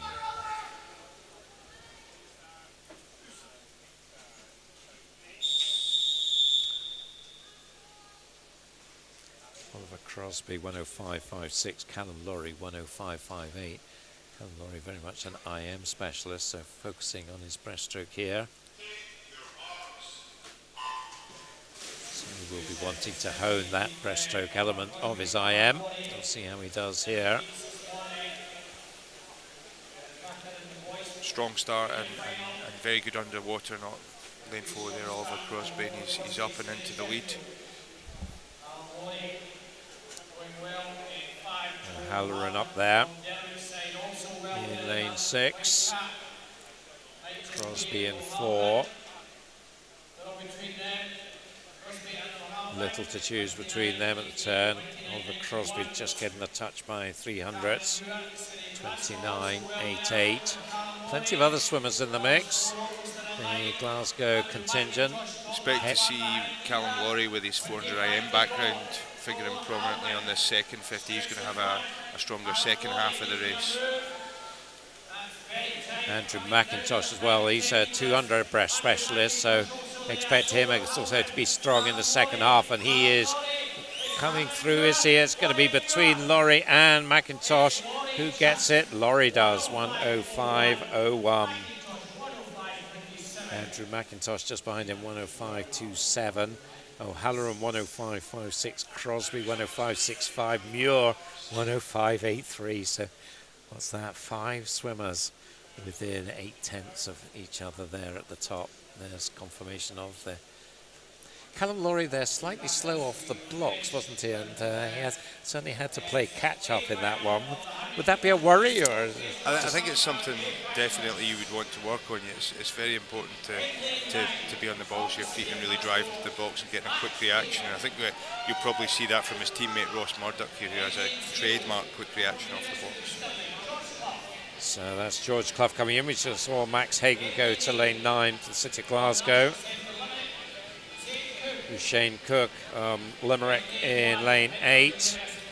Lane 1, Nick Quinn, the Irish internationalist from Edinburgh University, goes to lane 1. Archie Cooper, the British junior, European juniors and World Juniors this year. He goes to 7. That's Conor Bryan from City of Oxford going into lane 2. Owen Corby, another from Limerick, in lane 6. Craig Benson looking Mr. Cool there in lane 3. He goes to University of Stirling, of course. David Murphy from City of Oxford will be in lane 5. And there is your man, Ross Murdoch from the University of Stirling, making his way to lane 4. So he did a 61.7 this morning. Of course, well capable of going under the minute. Would you expect him to be able to do that here, or is that? I think he's got a chance. I think it was a couple of weekends ago he swam in the FINA Champions Series over in Budapest in Hungary and did a 59. So he's certainly capable of producing a sub-minute even in season. So I think he'll certainly see a 60 point tonight. I wouldn't be surprised about that. And can any of the others run him close? Craig Benson's got that. He's very, very strong, Craig, and if he's there or thereabouts at the 50-metre mark, he's going to run him close.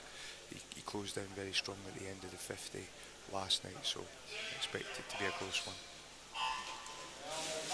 So let's see, in one of the feature races of the night, how is this going to transpire?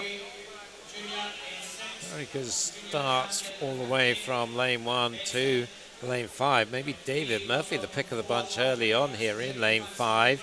We're looking at the white cap beside him, then Benson in lane 3 in a blue cap. Others up there, Corby, good burn. It's Murphy, first to turn. 28.58, up by a tenth from Ross Murdoch. So Ross has got it all to do in the second half here. Wouldn't Murphy like to take a scalp, but I'm not sure he's going to. Ross is making a move, but Craig Benson over there in lane 3 is also making a move as we move into the last 25 metres. Ross looking very strong here though in the white cap. So coming down now into the final 5, and it is going to be Murdoch in the end, about 1.5 meters clear, 1:00.64, so not quite under the minute, but that's very respectable swimming. I mean, just a few years ago, we would have been calling that remarkable as an in-season swim, wouldn't we? Absolutely. Craig Benson second, just ahead of David Murphy, and the youngster Owen Corby. What an exciting talent from Limerick, coached now by John Sharanek, of course we know well in these parts. And he is a very exciting prospect, I think, Corby, for the Irish. 1:02. 62 and 17 years of age. Yeah, not bad. I'm sure he'll be going to the European Juniors this summer. And yes, he is. And he'll be looking to dip under that, and that's going to put him in the mix if you start to talk about 61 as a junior. Yeah, it's great to see this resurgence in Irish swimming that we've seen the last year or so. Really working it hard, and they've got some fantastic coaching talent there now. Women's 100 breaststroke next. Again, we start with the junior final. Ciara Sterica going for South Ayrshire in lane 0. Saskia Wade, City of Glasgow in 1. Rebecca Keatley of Middlesbrough in 2. 3 is Faye McDonough from the Borough of Stockton.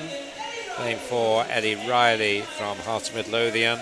Sarah Williams of Borough of Stockton in 5. Jessica Morgan from Southport in 6. Ellie Turner from Carnegie in 7. Anna de Grosser of Best, the Borders team, in 8. And Rachel Hornby from Wigan Best in lane 9.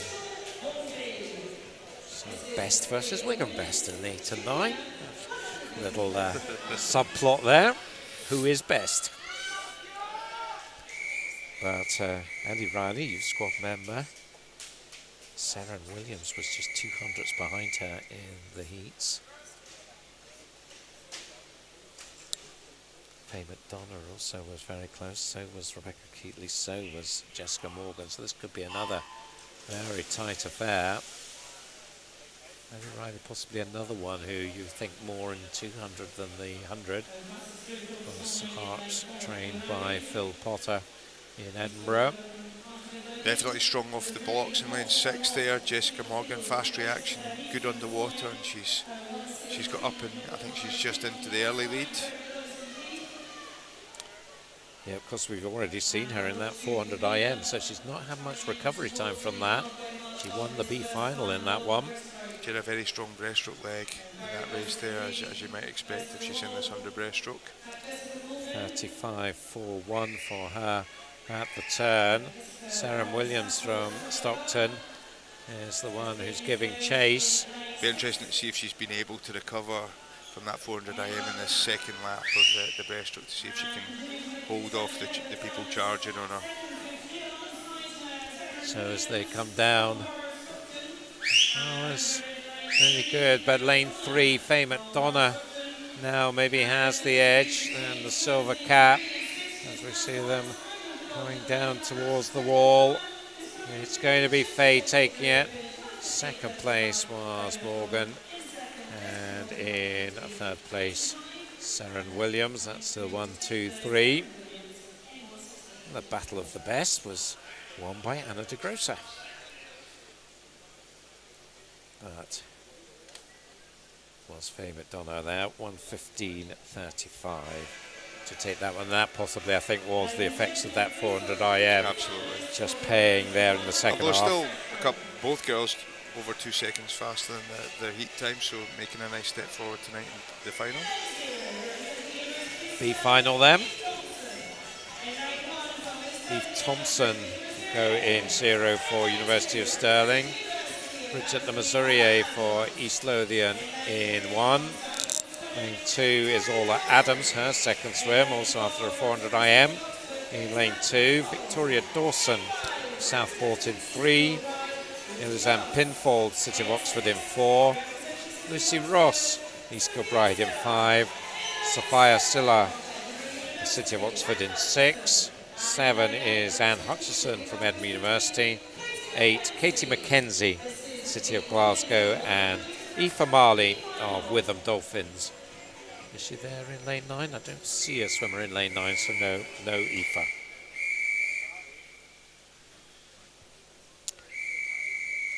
Number of swimmers on 1:15s in the heats, so they'll be looking to progress from there. Fastest of them in Elizanne Pinfold. So the 9 head off on their 100 breaststroke journey. Strong start from Eve Thompson up at the top of the screen, and also from Orla Adams in lane 2, but as they settle into their stroke, Sophia Silla, and beside her, well, lanes 4 and 5 both in the mix. Lucy Ross in 5, Elizanne Pinfold in 4. So it is now developing into these 3, lanes 4, 5 and 6. Touch just going to Silla, I think. We're not seeing it yet. We are seeing it coming up in the screen. In fact, it was a dead heat between Silla and Pinfold at the halfway point, 34.18. And Pinfold, I think, perhaps just has the edge, but not too much in it. Lucy Ross chasing hard. I think it's looking like it's between these two, with advantage to Elizanne. 2 City of Oxford swimmers either side of the girl from East Kilbride, and it's going to be Elizanne. I think she's looking really strong in this second half, and in the end that was a pretty comfortable win, 1:13.15. Nice stuff from her. She's there somewhere, I promise you, hiding behind the blocks there, just to frustrate our camera lady. But a good solid win by a second from Lucy Ross, 1:14.51, 1:14.96. That was a good solid swim from Orla Adams there, picking up third again after her IM swim.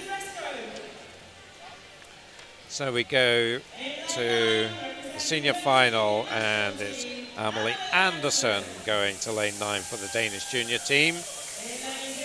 In 0 from East Kilbride, Yvonne Brown. In lane 8 from Warrender, Katie Goodburn. In lane 1, Danish junior team swimmer Astrid Nielsen. In 7 from Greece, Nicoletta Pavlopoulou. In lane 2 from Edinburgh University, Annabelle Guy-Johnson. No hanging about from her. Lane 6, Hannah Miley from the University of Aberdeen. Thea Blomsterberg from the Danish junior team in lane 3. Cara Hanlon, Edinburgh University in lane 5. And Mona McSharry on Marlins in lane 4.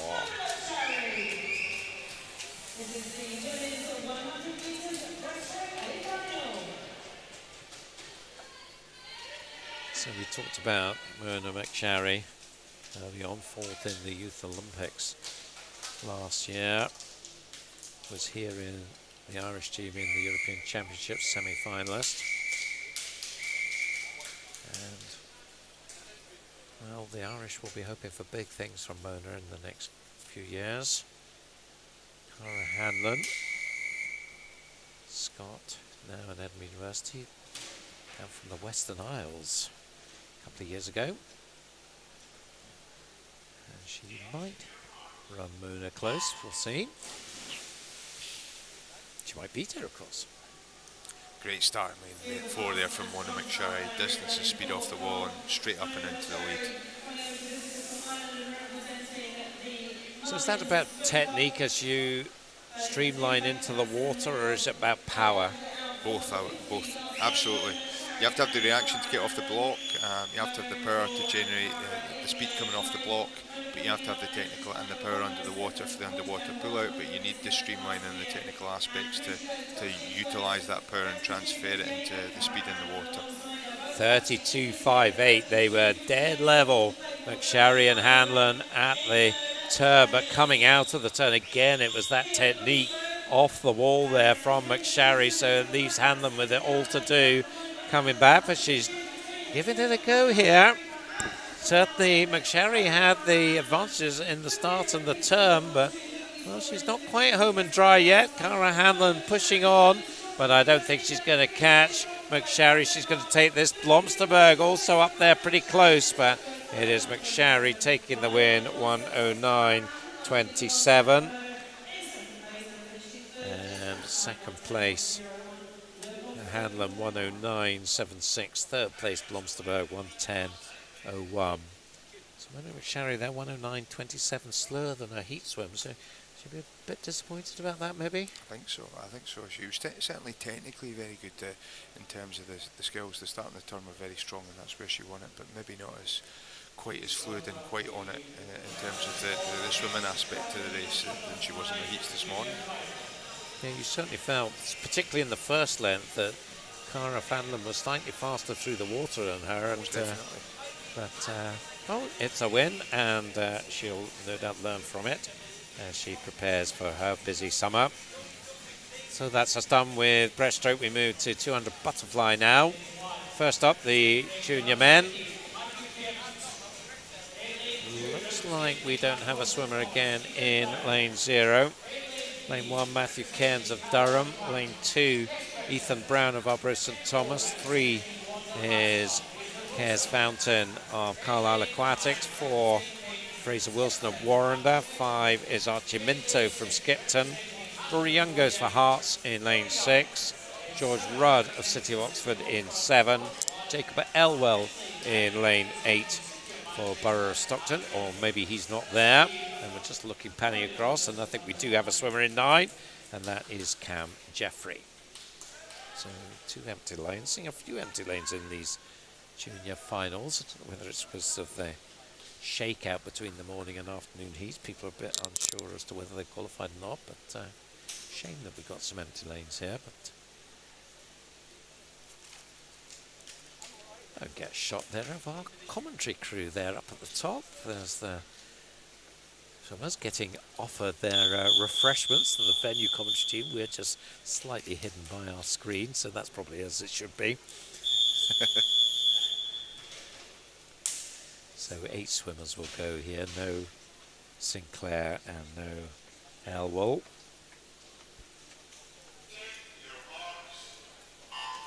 Fastest was the Warrender swimmer, Fraser Wilson, 2:14.8, but only 2/10 ahead of Archie Minto.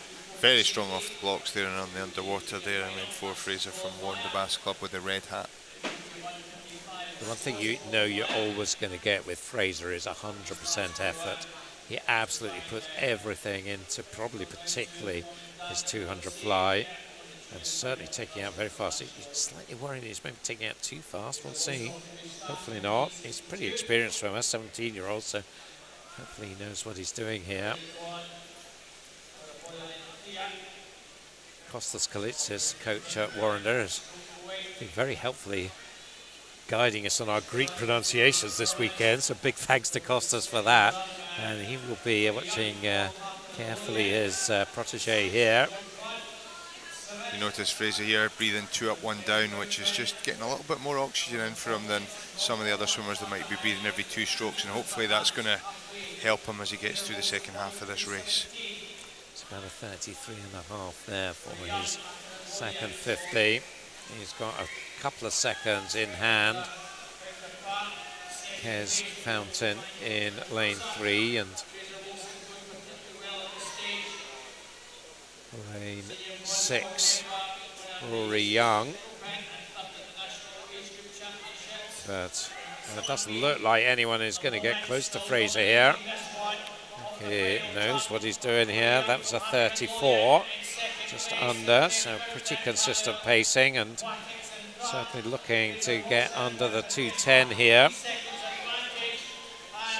He's looking very strong here, maintaining his rhythm, maintaining his breathing pattern. The hips are still high, he's still got that leg kick bursting through at the back, so he's keeping himself as flat as possible in the water, getting the oxygen in.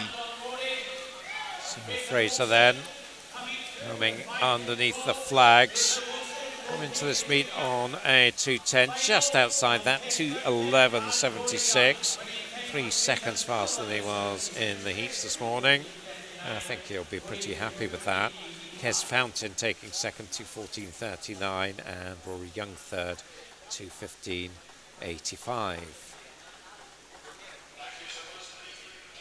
Yeah, very well swum race there for Fraser. 28.6, 33.5, 33.9, 35.7, and probably just his splits tailing off ever so slightly at the end there because he's in season and not fully rested for this meet. But the skills and the way that he held his rhythm through that race was very, very good indeed. Talked about giving 100% effort. He was absolutely hanging on the boards at the end of that race, so he absolutely put everything into that, and well done, a good reward for him. Confirmation of the result briefly there for you as we move to the B final. We have Tony Joe, Trent Oliver for the University of Stirling in 0. Lane 1, Craig Greenock of the City of Glasgow. In lane 2, Jonah Walsh going for Edinburgh University. Aidan Brown at Borough of Stockton in 3. Alfie Kelly of Newcastle Swim Team in 4.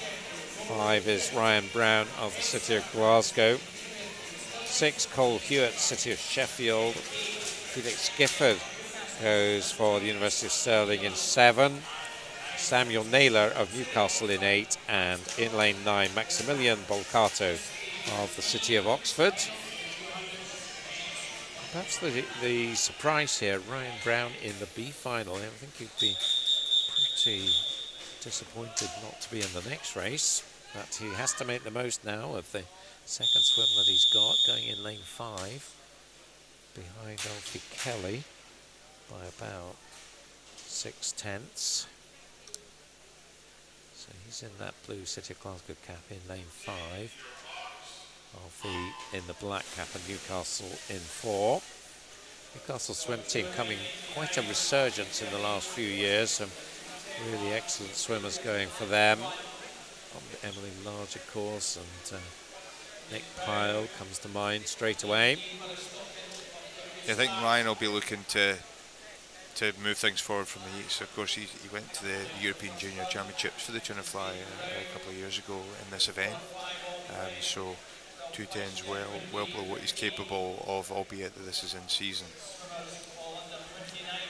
All fairly close here, coming down the second 50. Ryan maybe just beginning to edge into the lead, although not by a lot at all. There's a line of swimmers pretty much. You can see lots of water flying around here as we come to the halfway turn. 1:00.83, it is Brown, but only by 500ths. And he lost a bit in that turn. Cole Hewitt just coming through. Keep your eye on lane 2 as well, Jonah Walsh, although just a little bit back. Yeah, you can definitely see in the blue cap and the red cap, Ryan Brown there and Cole Hewitt from Sheffield. They've been breathing every 2 strokes the whole race. And it'll be interesting to see if that, and Cole Hewitt especially, is particularly good at kind of hiding his breath, so he's not lifting his head too much and keeping his body position flat. See if that'll help him as they kind of try and close this last 50 off.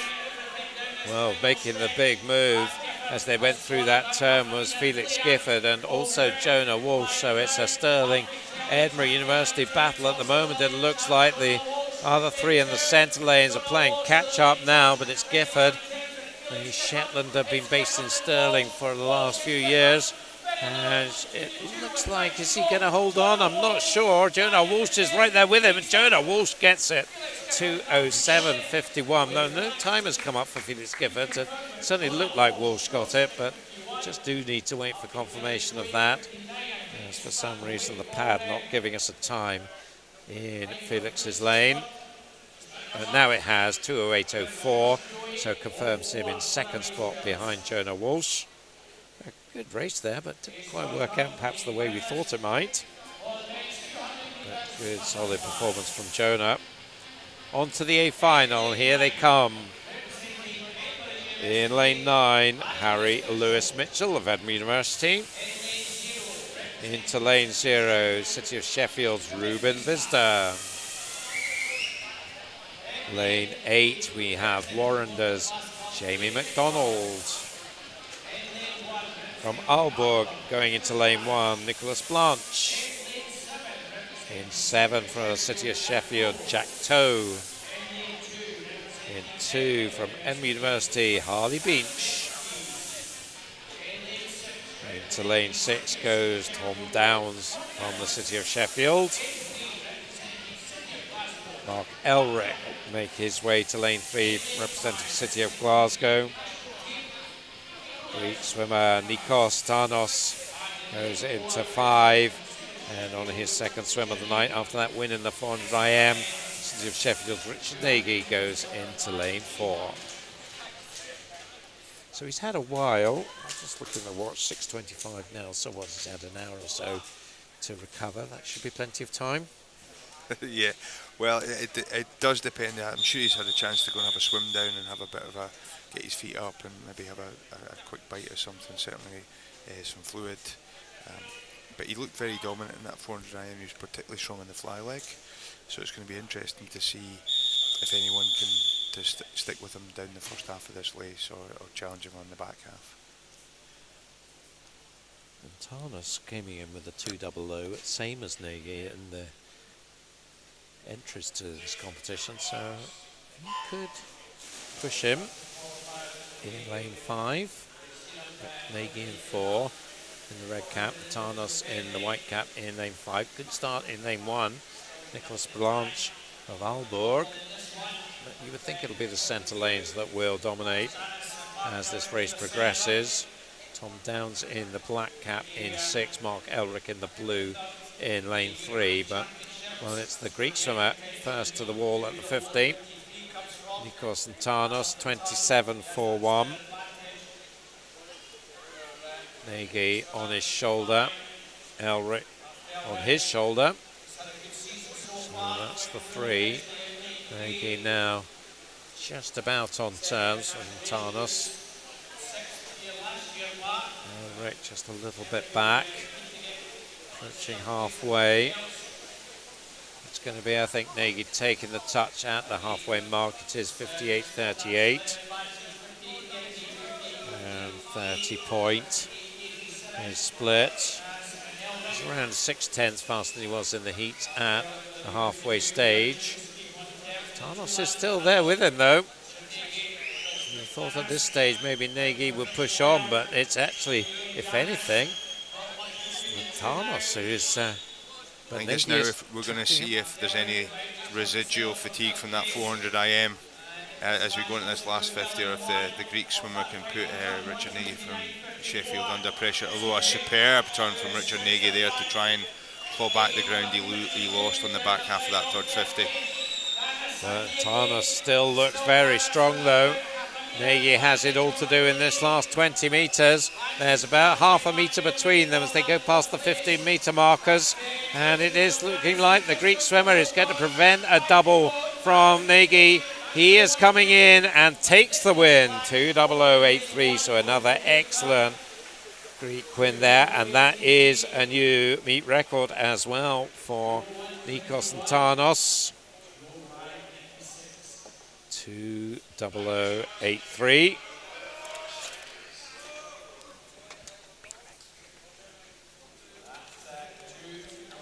(2:01.21) for Richard Nagy, taking second place there.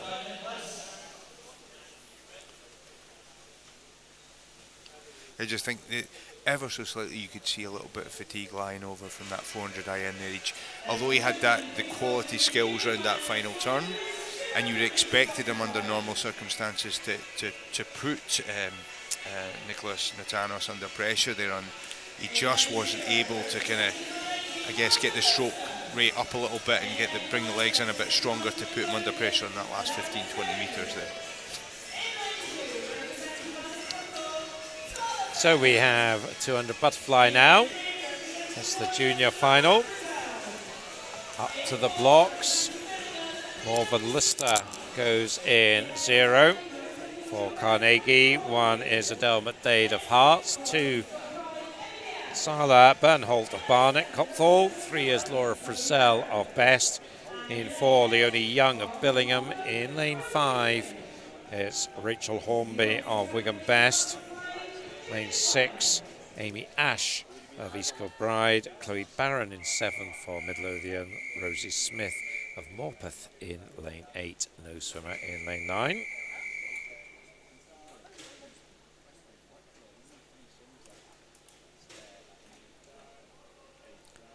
So 200 fly, 4 lengths of the pool. 2 swimmers, 231s, 3 on 232s. Leonie Young, the fastest, the Billingham swimmer from the northeast of England. So she is there in the white cap in lane 4. Pretty good start from Morven Lister over in lane 0. I think of her primarily as a backstroker, but showing some decent butterfly form early on here for their youth development squad member here in Scotland. 32.57, she leads the way. And of course, the swimmers in the centre lanes could just be focusing on each other here and might not be too aware of what's going on over in lane 0. And what is going on is a very stuffy swim from Morven Lister. She is up by maybe 1.5 meters here as we come towards halfway. Second place in lane 4, Leonie Young.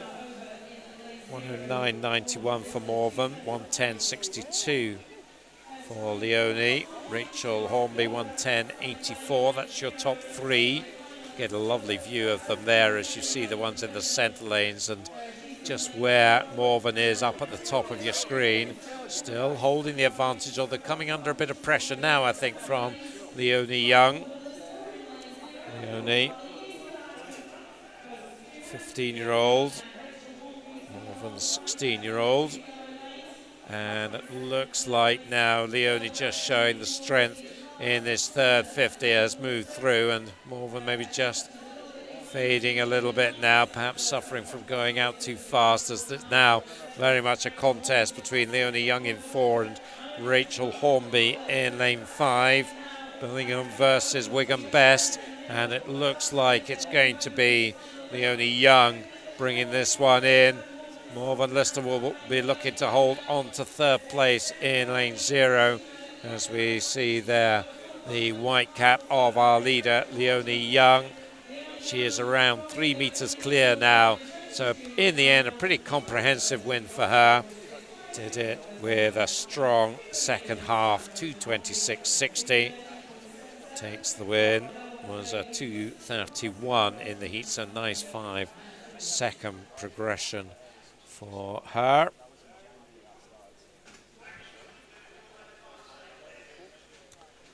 (2:28.87) for Rachel Hornby in second, and it was Adele McDade going past Morven Lister in that last length to claim third spot. So we go straight on to the B final.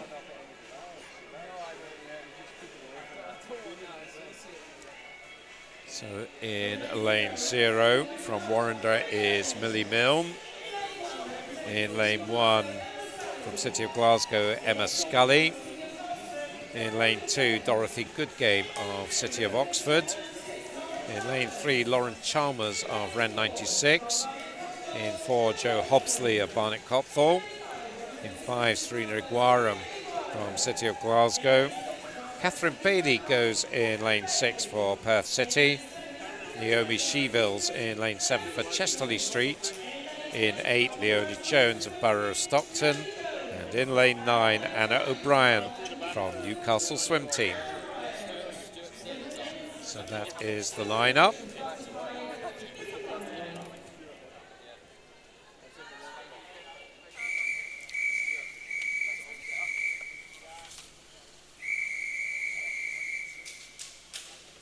Joe Hobsley, the fastest qualifying time for the speed final, 2:25.84. And for Barnet, I don't think for a long, long time we've seen a Barnet swimmer up in a Scottish meet, so it's lovely to have the Barnet team here. They've got a big pedigree, Barnet, haven't you? If you think back to the days of Mark Foster and Mike Fibbins, I think Doug Campbell at that time was the coach, and he was a Scottish international from Dundee, and he was our national coach a couple of years back. That's right.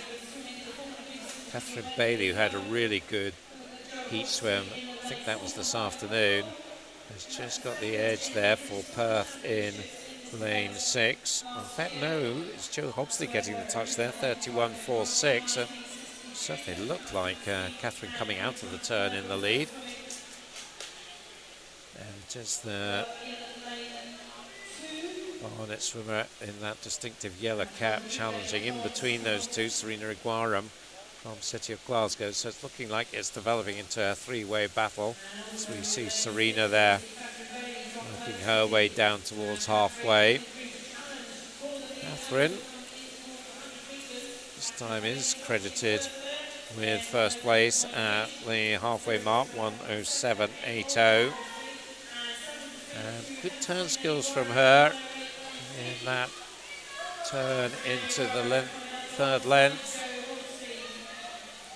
Keep your eye as well on lane 2.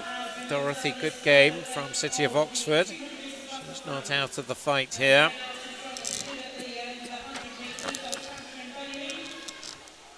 Catherine certainly took it out hard early on, and we're looking to try and hold on to this now. But Joe Hobsley looking maybe in a position to make a move. Oh, Catherine was strong rounding off the walls there. It's quite easy to use that final turn to take a rest on the 200 fly when your arms are so heavy, but she really worked hard, and it's going to have to be a big move on this last length if anyone's going to catch her. Well, they are pushing hard. Joe Hobsley and Dorothy Goodgame now second and third. And, well, they're not far away from Catherine. She's put an awful lot into this race, Catherine. Can she reap the reward here? It's going to be really tight at the finish, but I think she is going to hold on to take it. She does. 2:23.34 for her. Heat swimmer 2:27, so nice progression there. Joe Hobsley really pushed her down that last length after that brilliant turn from Catherine. You thought maybe that was going to give it to her, but well, Joe really worked it hard. Dorothy Goodgame taking third. So to the A final.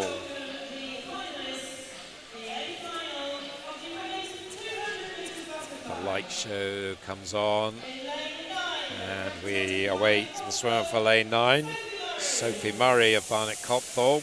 She's off in a hurry to her lane. Ella Johnson of Southport goes to lane 0. Katarina Price of Newcastle Swim Team will be in lane 8. Melody Jones from the Borough of Stockton in lane 1. Sophie Barker of City of Sheffield in lane 7. Krista Wilson of Newcastle in lane 2. East Kilbride's Yvonne Brown will make her way to lane 6.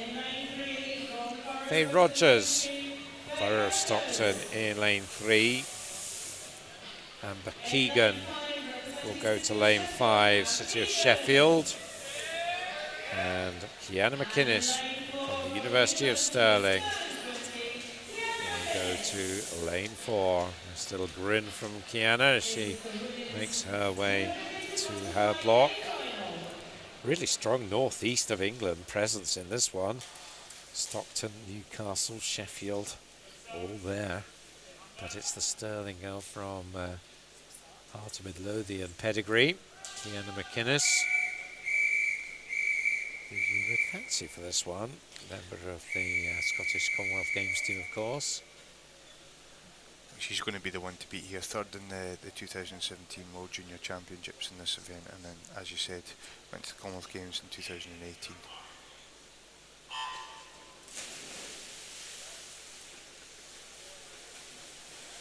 Strong off the blocks and good on the underwater and up into the lead. There, Kiana in lane 4 in the white cap. And certainly straight away into the lead by a metre and a half. By Kiana's standards, she's probably had a slightly iffy season so far this year. Of course, on her first year moving into the senior programme at the University of Stirling. That's quite a hard transition to make. Yeah, moving away from home, changing coach, going from school to university. These are all big shifts in an athlete's life and their lifestyle. And it's important to have the kind of support around you that you would have. So not just a swimming coach, but lifestyle support and things like nutrition and physiotherapy. These are all important things and things that are kind of built around programs that they have at the University of Stirling. So Kiana looking pretty strong here, up by about 3 metres at halfway, 103.58. So that was around a 34 there. Second place, Amber Keegan, another one who's on her second big swim of the night. Third, Faye Rogers, or is it? It might be Yvonne Brown, a swimmer who's making fabulous progress in the East Kilbride programme in the last year or so in both fly and breaststroke. But it is Kiana McInnes clear of that battle for second place, 138.50. Around about a 35 that time, so I think we're looking at sort of 213, 214 territory here. Yvonne in lane 7 from East Kilbride, really challenging for that second place, and I think you're used to that in 200 metre events and up. You're used to athletes having that real strength and that background in conditioning from East Kilbride. Andy Figgins, I think that's a hallmark of the East Kilbride programme, that athletes can finish their races strongly and they can swim multiple events in a session. If anything, she's closing on Kiana in these closing stages. Won't catch her, but really strong finish from Yvonne for second place behind Kiana, 2:14.53. Kiana pushed it pretty hard in the first half, so went out 103, back in 111. So might be a little concerned about that, but it takes the win. Yvonne Brown, very solid there in second place, 2:16.31, and Amber Keegan takes third, 2:18.21.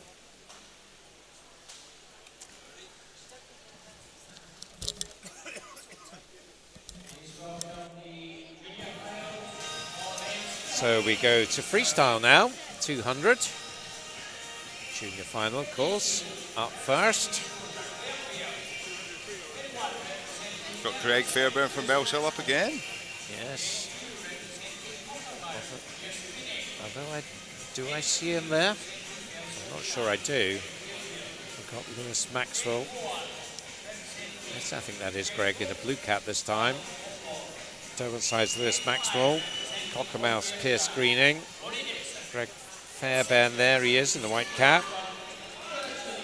Carl Emil Lernborg of Gentoft in 4. Rory Dixon of North Ayrshire in 5. Joe Ratuli of City of Oxford in 6. Kieran Thomas of Newcastle in 7.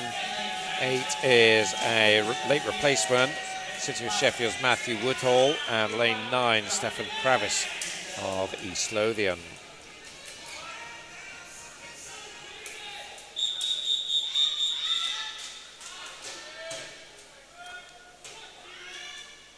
Carl Lernborg, 17-year-old from Gentoft in Denmark, 158.58, and Rory Dixon of North Ayrshire, 158.62, so just 400s between them and the heats.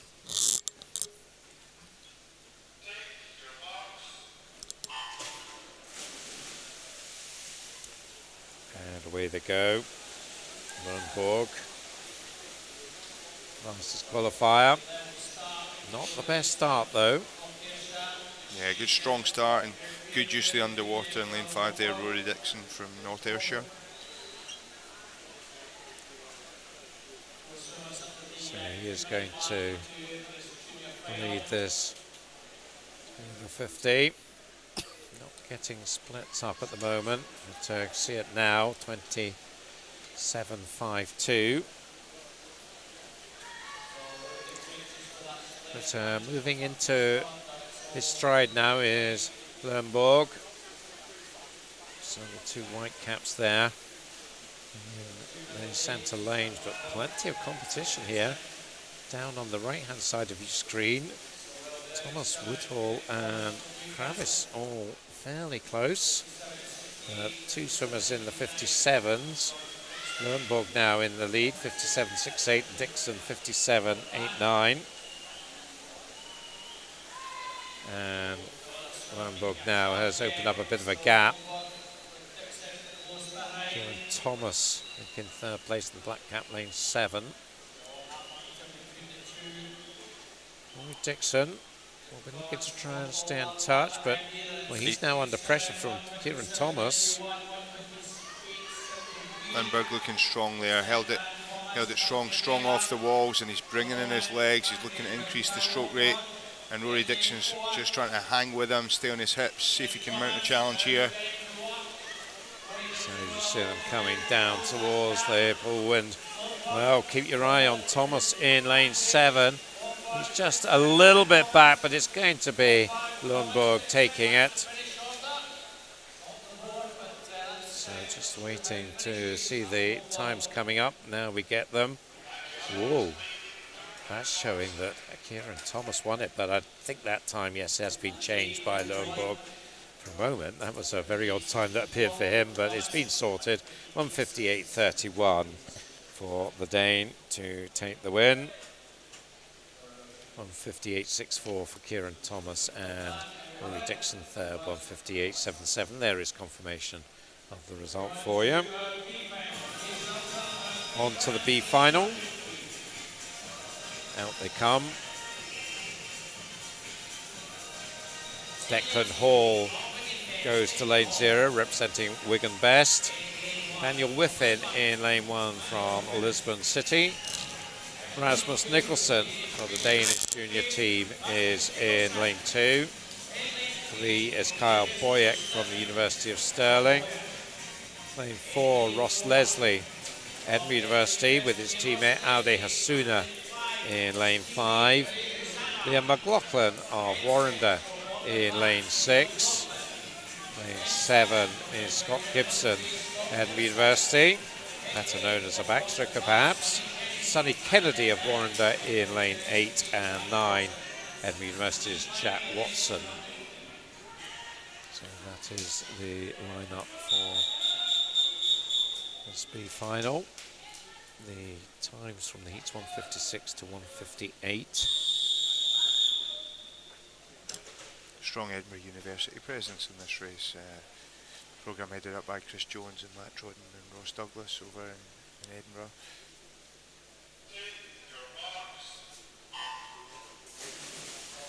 Yes, we got 4 of them amongst the 10 in this one, including the 2 fastest qualifiers, Ross Leslie and Aude Hasuna. But good starts in the white caps there. Rasmus Nicholson from the Danish team and Kyle Boyek from the University of Stirling in lanes 2 and 3. Up to the first turn. Looks like, well, out of the turn, 26.62. Nicholson, I think, got the touch there. But plenty of them there from lane 0 up to lane 5, all pretty close. Maybe Hasuna is the one who is taking it on now in lane 5. Oh, well, I don't know about that. Also almost 5 in a line there, almost 5 in a line.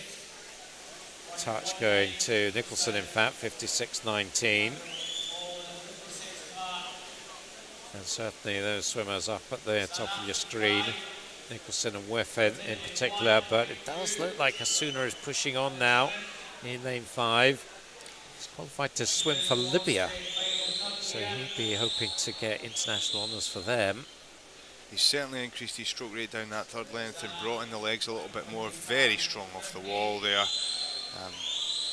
And Ross Leslie's doing his best to close him down, work for second place, but a move over in lane 1 there.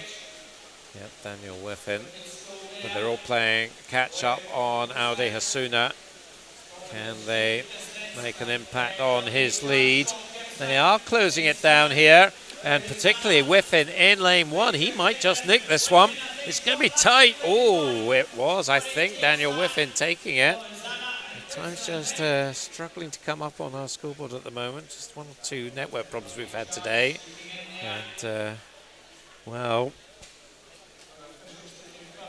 just need to wait and see if we can get that one sorted out. Such a tight race as well.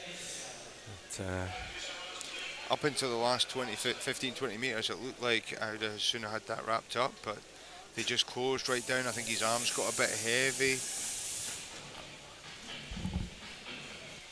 I'm not sure that we're going to be ready to go given the time's on top there.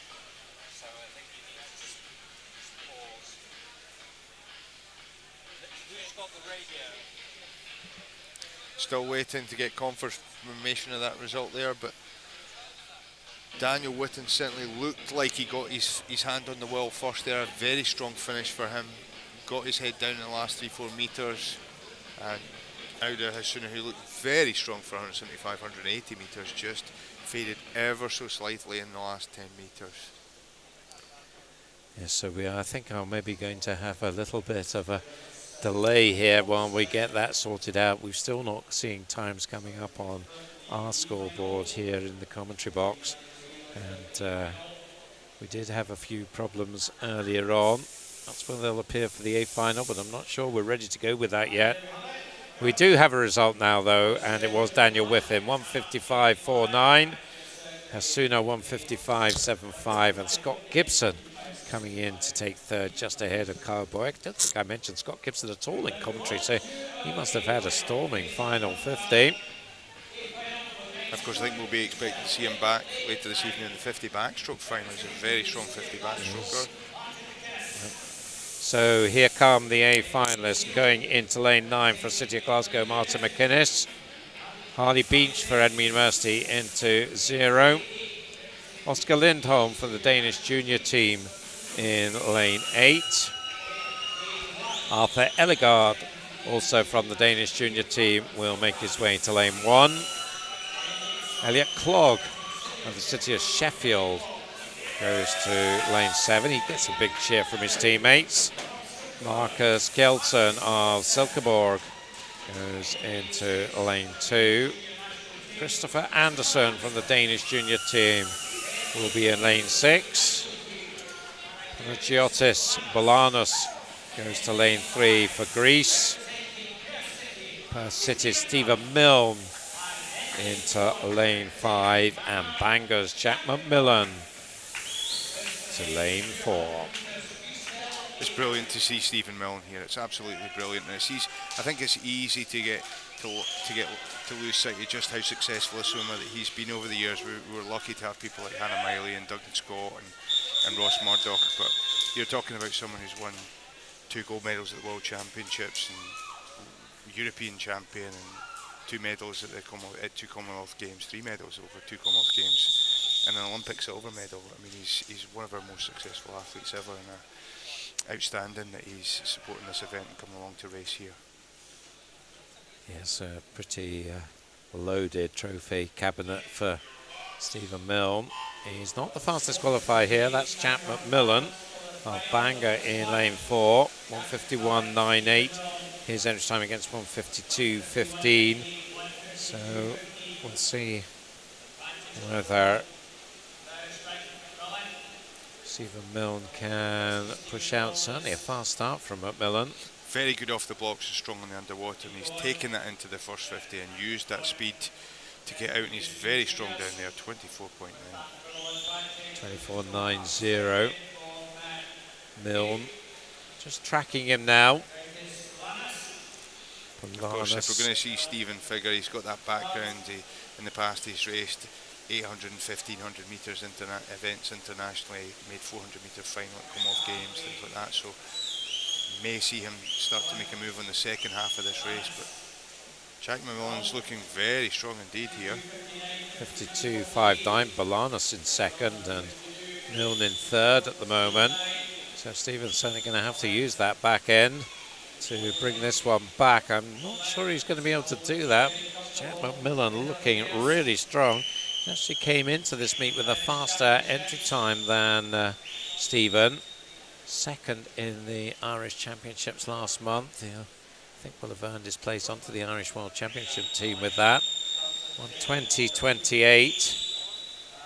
He's looking incredibly strong. 24.9, 27.6, 27.6 for his splits. So he's holding the splits. His stroke rate still holding up very well. His leg kick's very strong. This is looking like an outstanding swim. Yeah, this could be the swim of the night, in fact. He came into this on a 1:47. You see he's really close to that 1:48.93. So very impressive from the Ulsterman there. Takes the win very comfortably indeed, and that is a new meet record for Jack McMillan, taking Stephen Milne's record from last year. Milne coming through to take second down that final 50 from Balanos, who settles for third. Or maybe doesn't settle for it, but he's going to get it.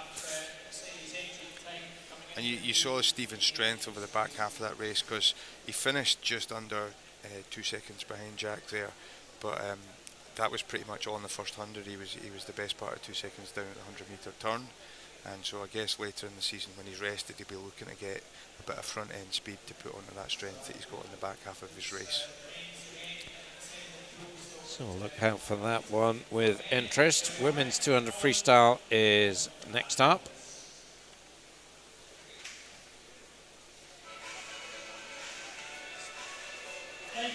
So just confirmation of that result. Martin McInnes, not sure what happened to him, unfortunately didn't finish there. So the junior final for the girls 200 freestyle. And we have in 0 Grace Conroy of City of Sheffield. In 1 Sky Mulholland of East Kilbride. In lane 2 is Louisa Stoddart of East Lothian. In 3 Melody Jones from Borough of Stockton. Lucy Grieve goes for South Ayrshire in 4. Jacqueline McMillan of Carnegie in lane 5. Alicia Bain of University of Aberdeen Performance in 6. Natasha Simpson of Warrender in 7. Anna Williamson of Ren 96 in lane 8. And Ellie Hamilton of First in lane 9. So the junior final ready to go.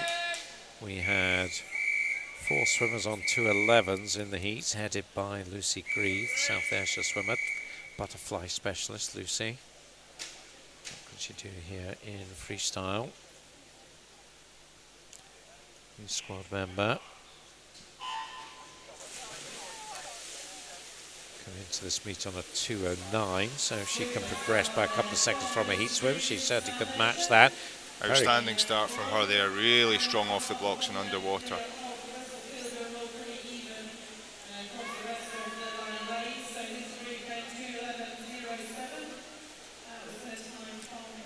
Sort of coming back at her a bit now as we come in towards the first turn.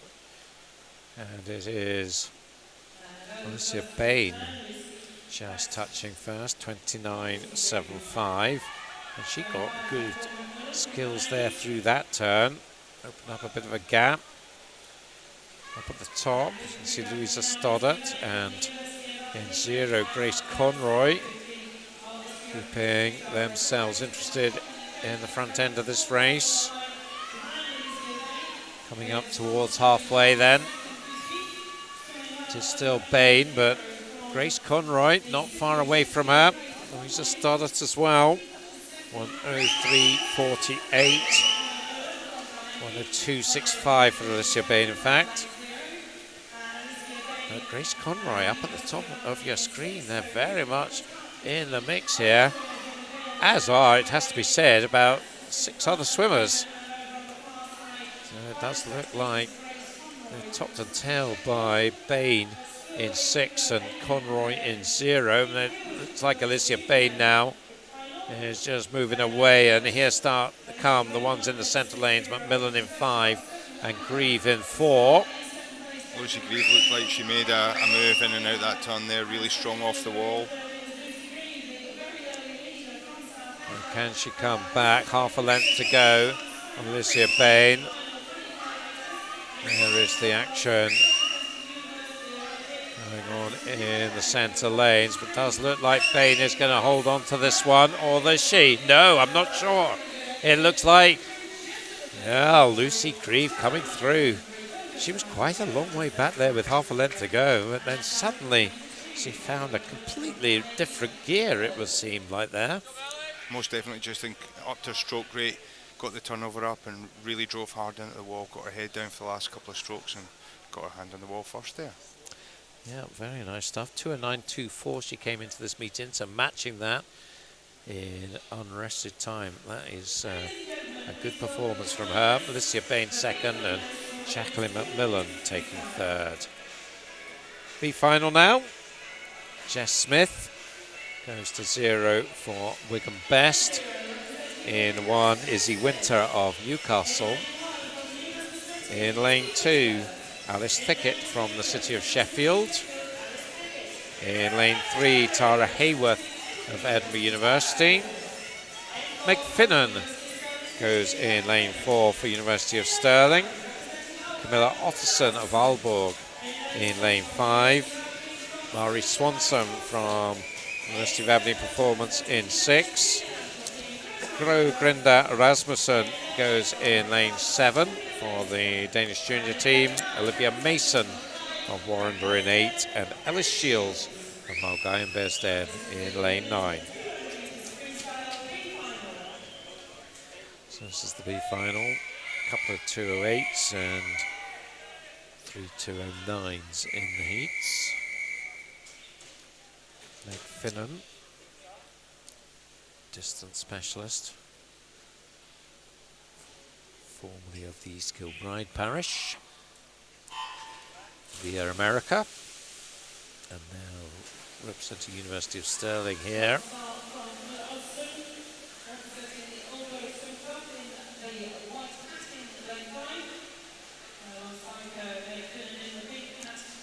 We saw a strong University of Aberdeen performance from Alicia Bain, just losing out at the end from lane 6, and this time it's Mari Swanson in lane 6 for the University of Aberdeen, and I think she will be first through the wall. 29.28.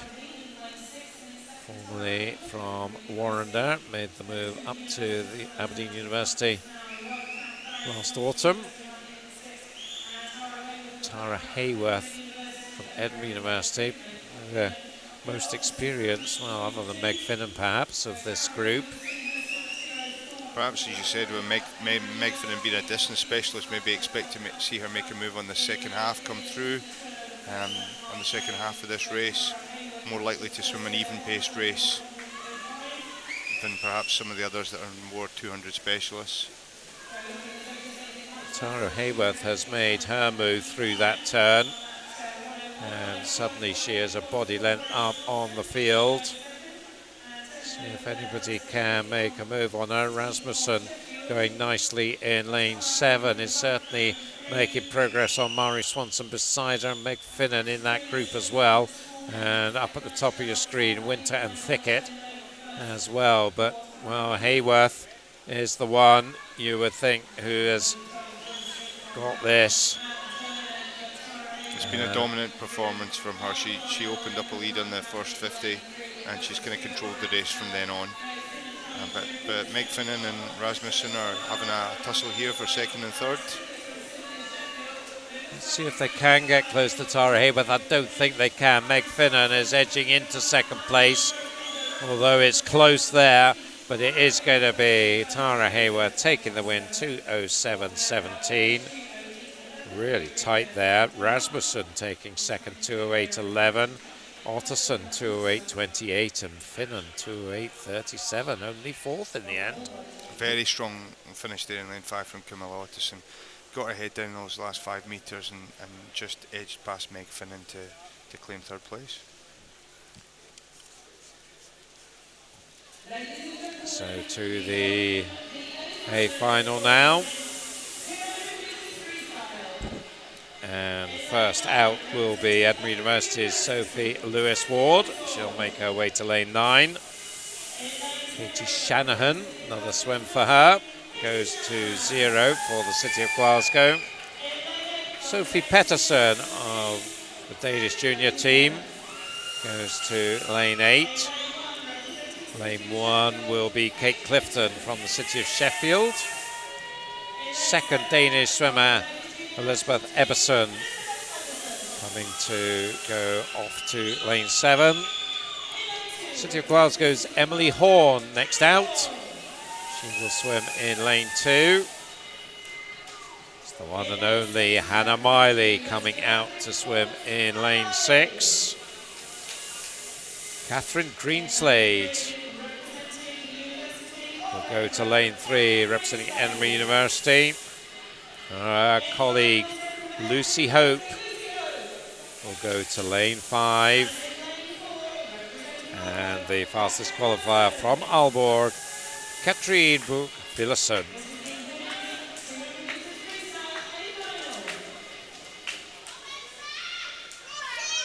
So Katrine 2:03.4, Lucy Hope 2:03.9, Catherine Greenslade 2:04.3, Hannah Marnie 2:04.7. I think that will be the front runners.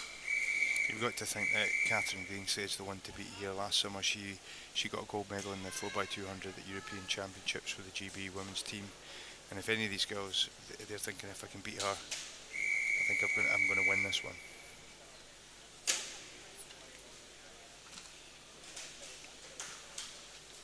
So we'll see how she gets on. She goes in lane 3. So wearing the black version of the Edinburgh outfit on the caps front anyway. Emily Horn, very much known as a sprinter, so a good start from her in lane 2. That's not a surprise. She does do 200s reasonably frequently. Lucy Hope, though, off to an excellent start in lane 5, and she's going to lead them through. Lucy Hope's absolutely flying down this first 50. 27.71. Next best 28.67, Catherine Greenslade.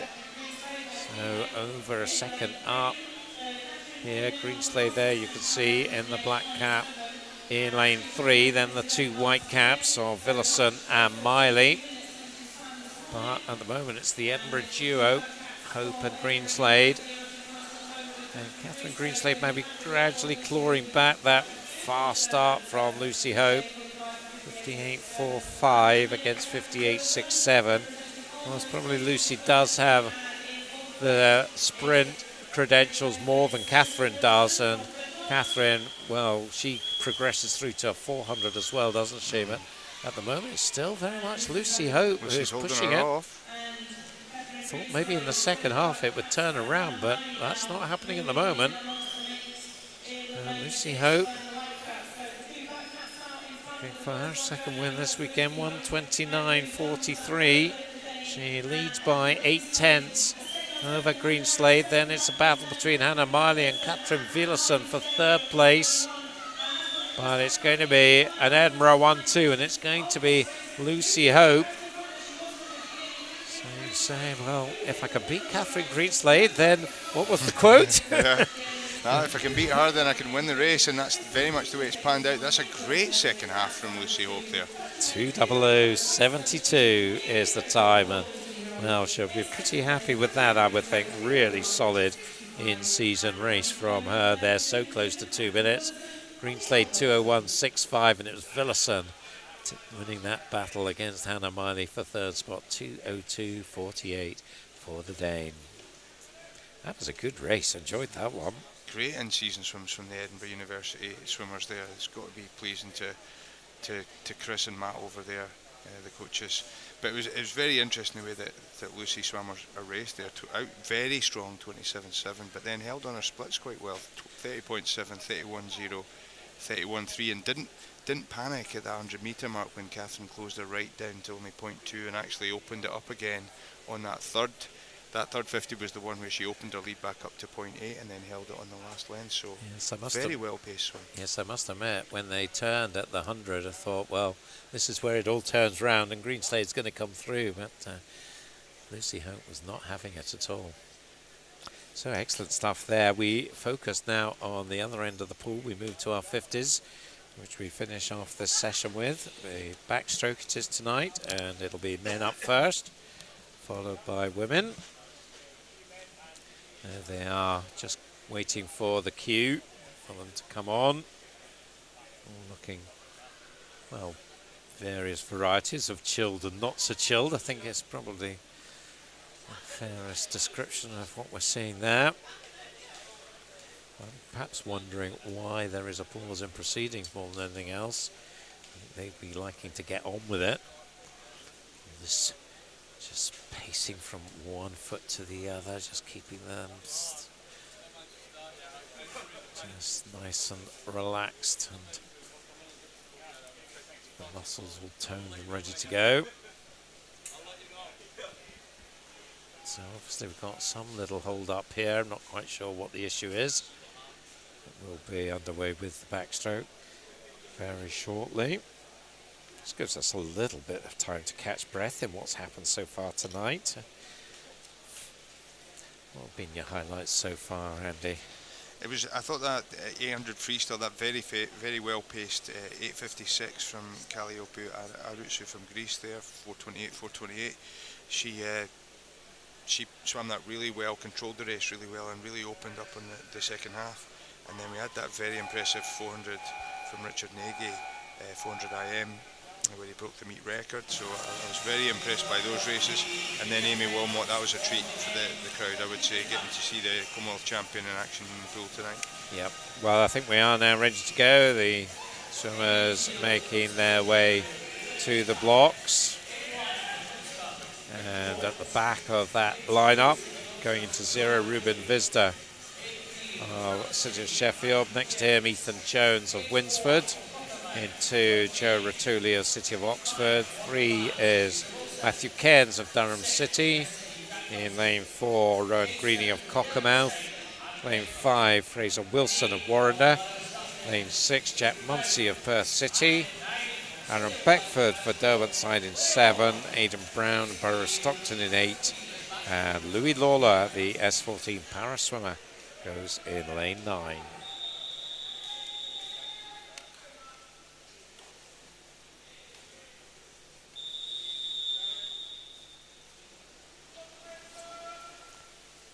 So just confirmation of the lineup on your screen there, and the swimmer's just preparing to go.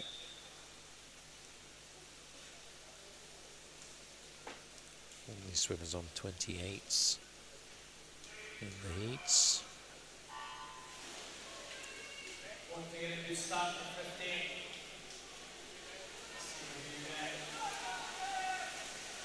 So pushing on in lane 5, Fraser Wilson, because we saw him in that 200 fly. He was hanging on for dear life onto the path at the end of it. So obviously had a good recovery, although they're maybe coming at him now. Who's going to get this? It's anyone's guess, really. Maybe lane 4 in the yellow cap, the Cockermouth swimmer, Rowan Greening. Pretty sure he took that. Yes, he did. 28.08 for him. Very strong back end of the race for the Cockermouth and that swimmer in that distinctive yellow cap. And they've, as you said earlier, they've got a pedigree of producing top quality swimmers, and backstroke in particular. Luke Greenbank, who's the British champion, originally from Cockermouth. So here come the finalists. Going to lane 0, City of Glasgow's Connor Massey. In lane 1 is Sam Pease of University of Stirling. Lane 2, Lucas Brenner from the Danish junior team. In 3, Stephen Milne. A quick return to the pool for him for Perth City. Perry Gardner, University of Stirling, in lane 4. Joe Watts, City of Glasgow, in 5. Second, a Danish junior swimmer, Maltha Lindeblad, in 6. Alexander Harris of Stirling Swimming in 7. Mark Ford of City of Glasgow is in lane 8. There he is. And in lane 9, his colleague Ryan Robertson. So this is a big ask for Stephen Milne, I think, here, just out of the water from the 200 freestyle. Only it feels like about 5 minutes ago. Just enough time to towel himself down and change his trunks, and that's about it. So Perry Gardner, the fastest in this one, 27.09.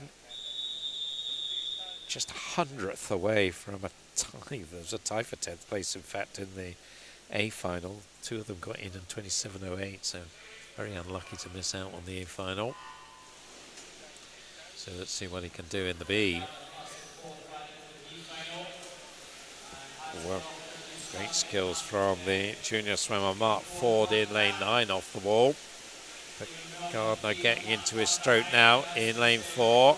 Beside him, Joe Watt from City of Glasgow. Coming down towards the final 5. I think maybe Gardner is just going to edge it. Going well as well, Sam Pease in lane 1, but it's Gardner taking it 26.88. Joe Watt second and Sam Pease third.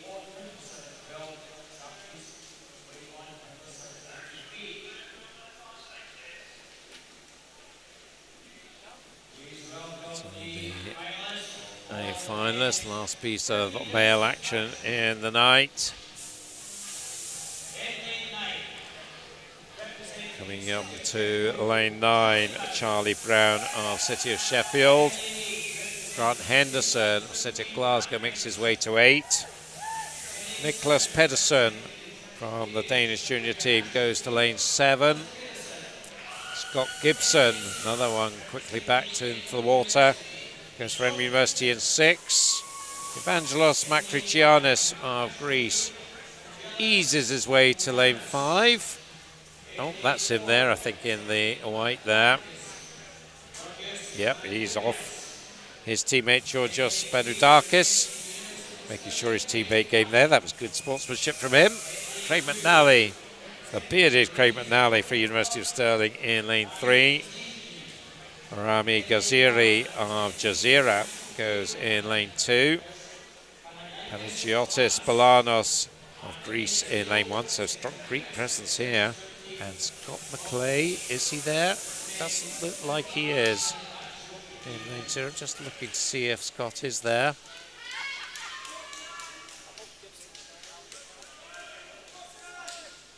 And he is indeed.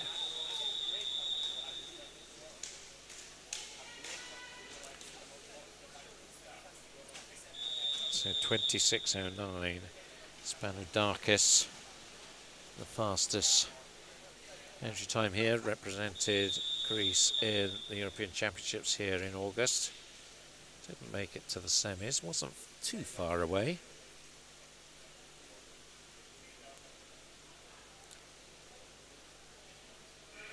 Krigianis, the second fastest, so the Greeks certainly will be up there. Interesting to see what we can get from the Scots, McNally and Gibson. Out from the wall, and looked like Scott McClay got a good start there. He's still certainly up there challenging with 15 metres to go. Yes, playing the outside smoker role in lane 0. But it looks like it's going to be lane 3. Craig McNally taking it there. 25.76 for Craig. 9/10 faster than he was in the heat. And he entered this race on a 25.93, the time he did at British Universities in February. So nice to take a little bit off that and take it by 800. Spanoudakis second. Makrichianis third. So that was your 1, 2, 3 in the last men's race of the evening. But we've still got the women's 50 backstroke to come. Again, it looks like we've got a little bit of a delay before we go there. So not been without our wee issues today, but I think we are ready to go now. Here they come. The junior finalists for the women's 50 backstroke. Got some quality juniors here. The Scots will be showing what they can do, but there's others as well. Madison Turner of Skipton is one of them in lane 0. Maria Rafaela Carga of Omilos Thalasis in 1. Amy Shields of Mulgrave and Bearsden in 2. Ellie Turner of Carnegie in 3. Katie Shanahan in lane 4 for City of Glasgow. Elise McQueenie, her City of Glasgow teammate, goes in lane 5. Lucy Lucas of East Lothian in 6. Morven Lister in lane 7 for Carnegie. Kira Steriker of South Ayrshire in lane 8. And Sarah Hill of Aberdeen Dolphin in lane 9. 31 twos from both Shanahan and McQueenie. So is this going to be a City of Glasgow showdown? Ellie Turner will certainly be one to watch, although probably she's better at the longer backstroke distances. Lucy Lucas, a pretty strong backstroke sprinter. So I think it should be between those, but maybe the Glaswegians will be the ones to beat.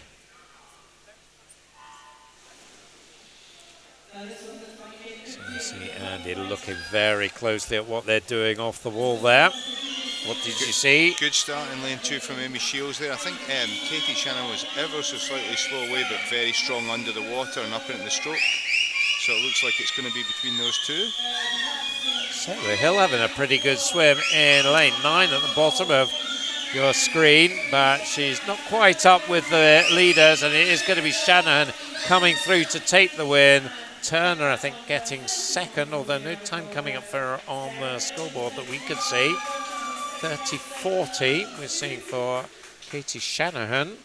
That's a good improvement if that is the confirmed time. 30.92 for Sarah Hill, but I think Turner was ahead of her, but we'll need to wait and see. It's been quite the night for Katie Shanahan. She's had the 400 IM and the 200 freestyle earlier on tonight, and to be able to come out and change gears and sprint in the 50 backstroke, that's showing quite a lot of versatility there. Now we have the remaining comments in, and it was 300, so Ellie Turner from Sarah Hill. Glad my eyes are still in shape. And very good race from lane 9 from Sarah Hill, the youngster from Aberdeen. Really good from her. 31.95 in the heats, up to 30.92 in the final. Full second faster for the 13-year-old there. That's outstanding. So on to the B final. Here they come.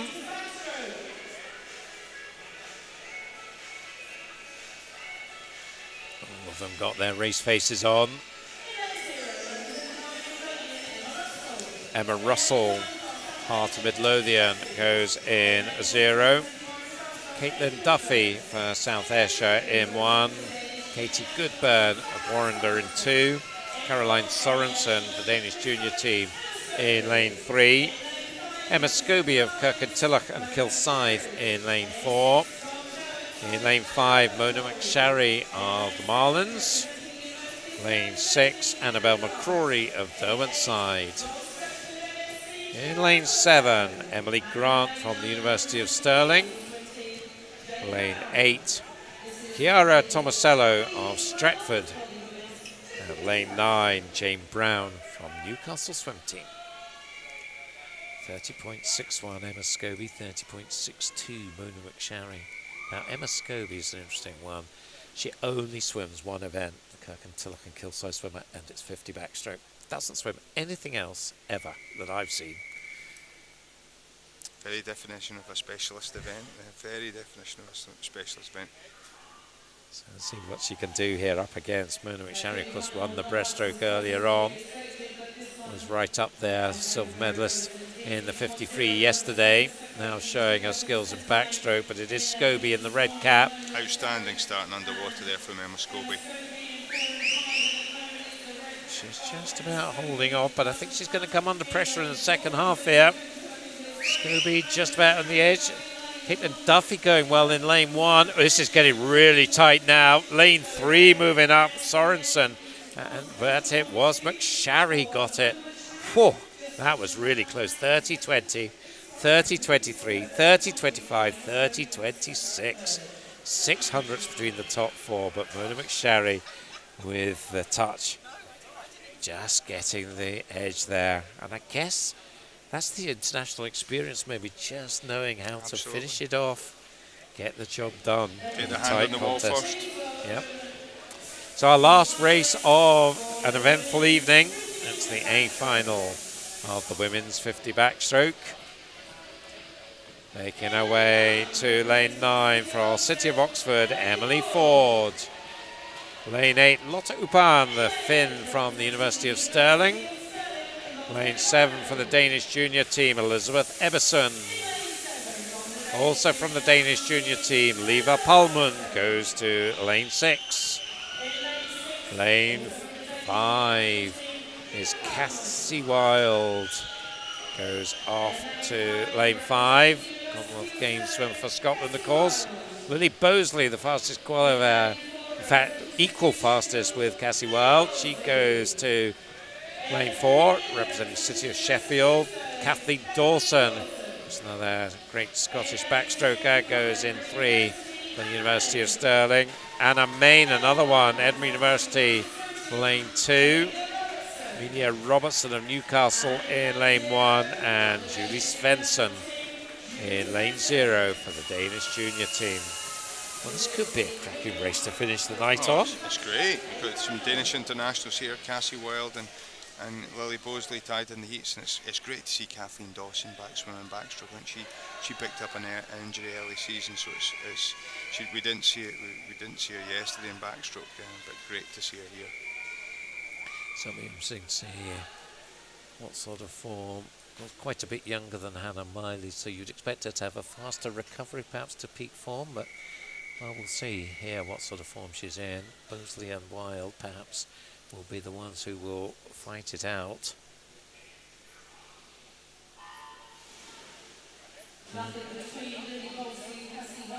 So again, Mr. Buchanan looking very closely at the starts there.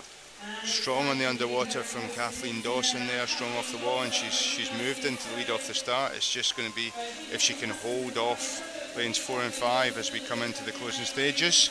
Oh, I think she's going to. This is impressive from Kathleen, and she does take it pretty comfortably, really. 28.49, so she is pretty much back there. Just looking at the records, 28.21, so just outside it. That was held by Lucy Hope, who's, of course, is a very strong 50 backstroker, although she's focused on the 200 free, as we saw earlier. So still waiting for a time to come up for a couple of the swimmers. One of them, Lotte Upan, was certainly up there, but certainly not up there with Kathleen. But there we have the final result. That should come on your screen any moment. 28.49 for Dawson. Cassie Wild second. There you can see it, 28.82. So University of Stirling 1-2 with Lily Bosley taking third, 29 dead. Those three quite a way ahead of Palmund in fourth place.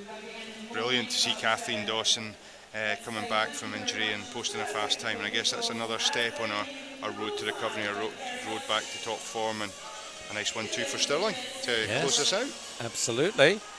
So it's been a good night tonight. We've had some great racing. We had a little chance to pick up on some of your highlights. I would certainly add the Ross Murdoch breaststroke swim to the ones you mentioned. That one we've just seen there from Kathleen Dawson was certainly up there. The Lucy Hope 200 freestyle as well, seeing off Catherine Greenslade. So we've seen some remarkable racing tonight. Thanks very much for your company tonight, Andy. Thanks, Duncan. It's been a pleasure. It certainly has, and that's 2 days done now here in Glasgow.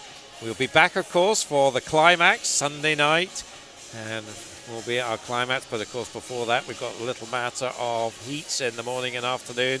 We'll be back on air just before 9 o'clock tomorrow morning. Make yourself a nice cup of coffee and a nice Sunday brunch, and you can join us then. We look forward to seeing you there. But for now, from myself, Duncan McKinnell, from my colleague here, Andy Buchanan, we wish you from Glasgow a very good evening. Good evening.